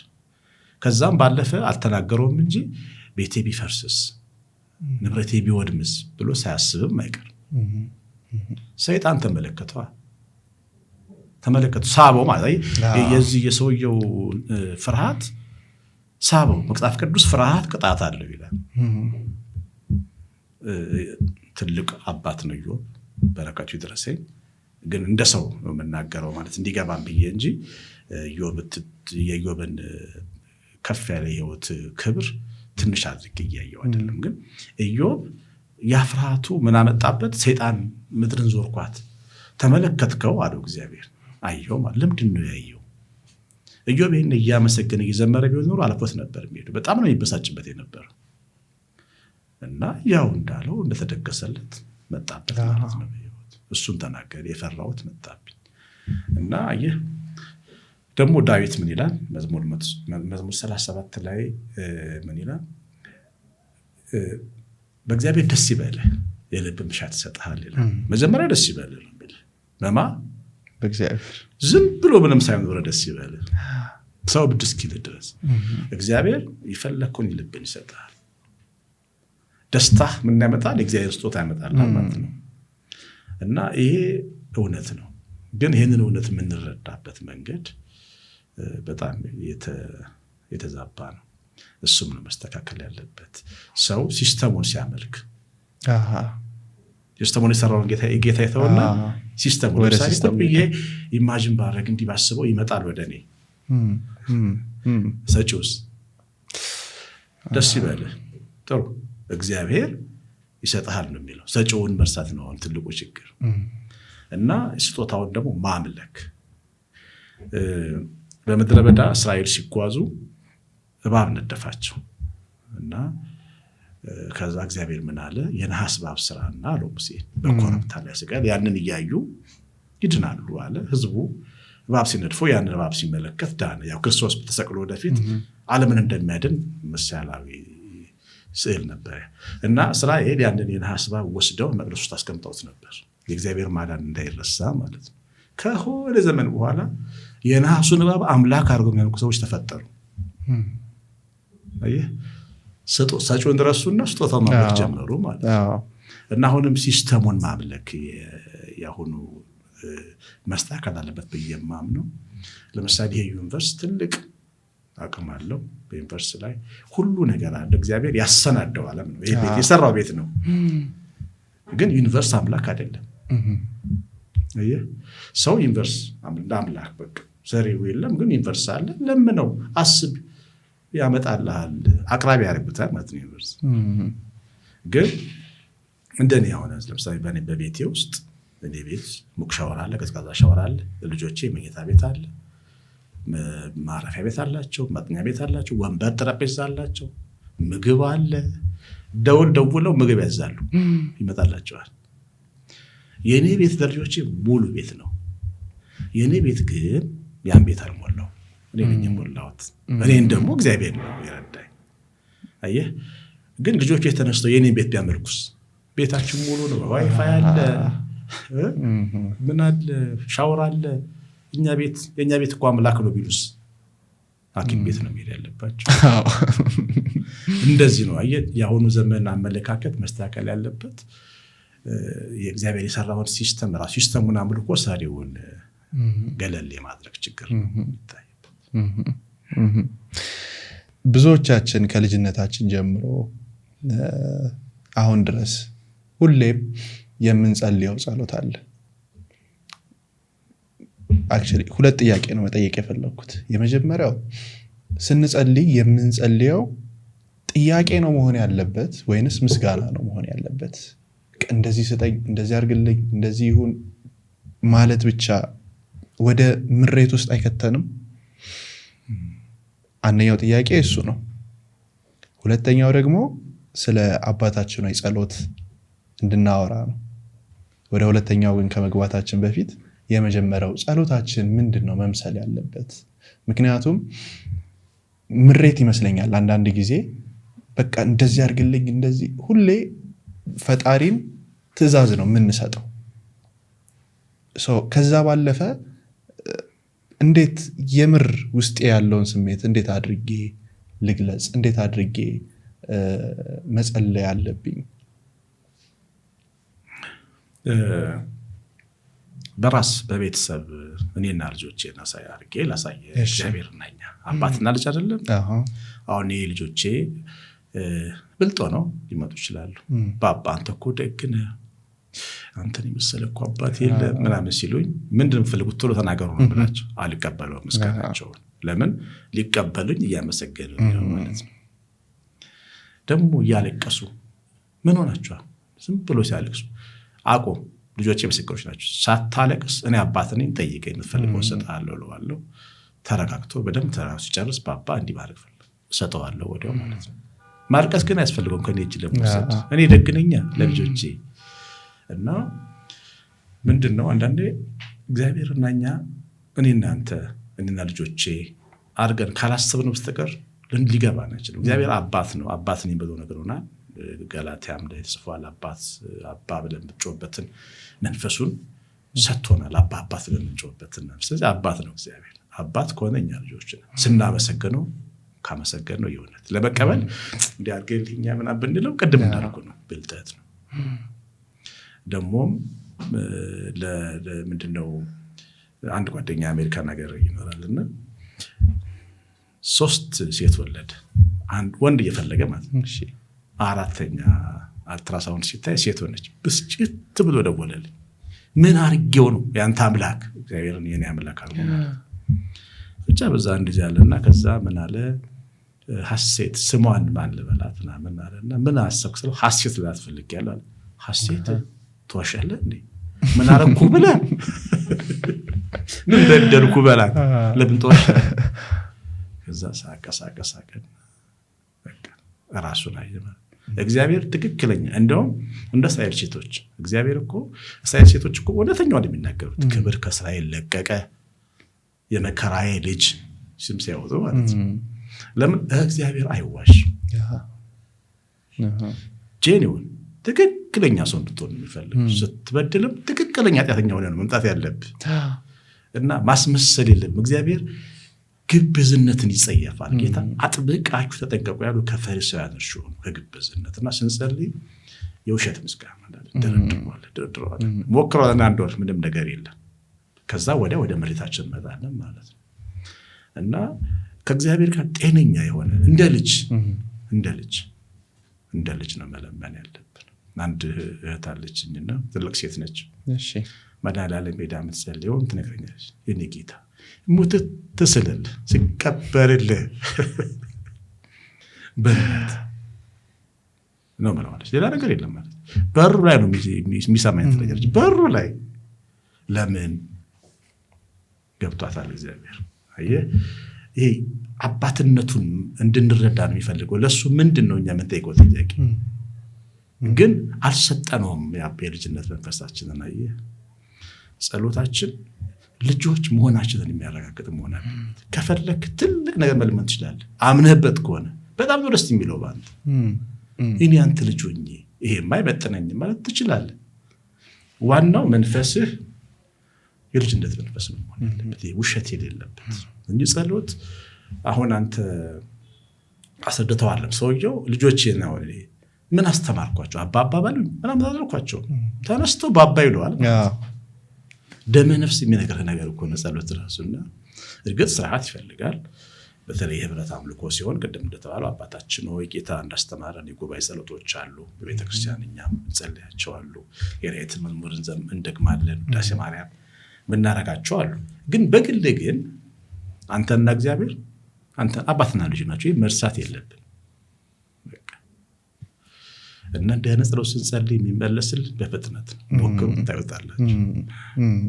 እጅግ በጣም አድርጌ ነው የማመሰግነው። የእውነት ብዙ ነገር ነው የተማርኩት። እግዚአብሔር ያክብርልኝ።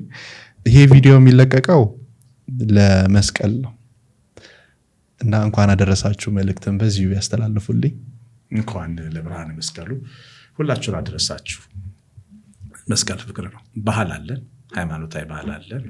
እሱን ከማክበር ጋር ግን አመለካከቱን ግን ሁሌ ማስተባል መስቀል በአራቱ አቅጣጫ በፍቅር አይን ማየት ነው። የሰሜን ሰው የኔ ነው በኢትዮጵያ፣ የደቡብ ሰው የኔ ነው፣ የምዕራቡ የኔ ነው፣ የምስራቁ የኔ ነው፣ ወገኔ ነው ማለት ተቸግሮም ቢሆን ለሁሉም ማሰብ ሰፋ አርጎ ማየት ነው መስቀልን። እንኳን አደረሳችሁ ለብርሃነ መስቀሉ።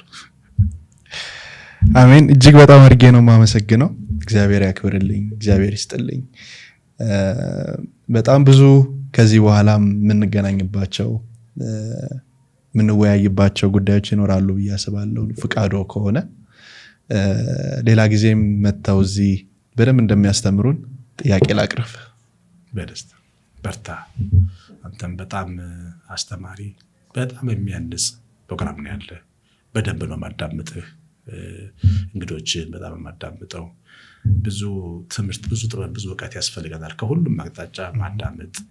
እኛ ወንዶች ባሎች ራስ ናቸው ይባላል። ራስ ሁለት ጆሮ አንድ አፍ ነው። ሁለት አይን ሁለት ጆሮ። ብዙ መስማት አለብን። ካህናቱም መምህራኑም ሁሉም መሪዎችም አስተማሪዎችም በእቶን ጨርሻለሁ ካለን ገደል ገባ ማለት ነው። በጣም ብዙ ነው የምታስተምሩን። እኛ ልጆቻችንን የምናስተምረው እንዲያስተምሩን ነው።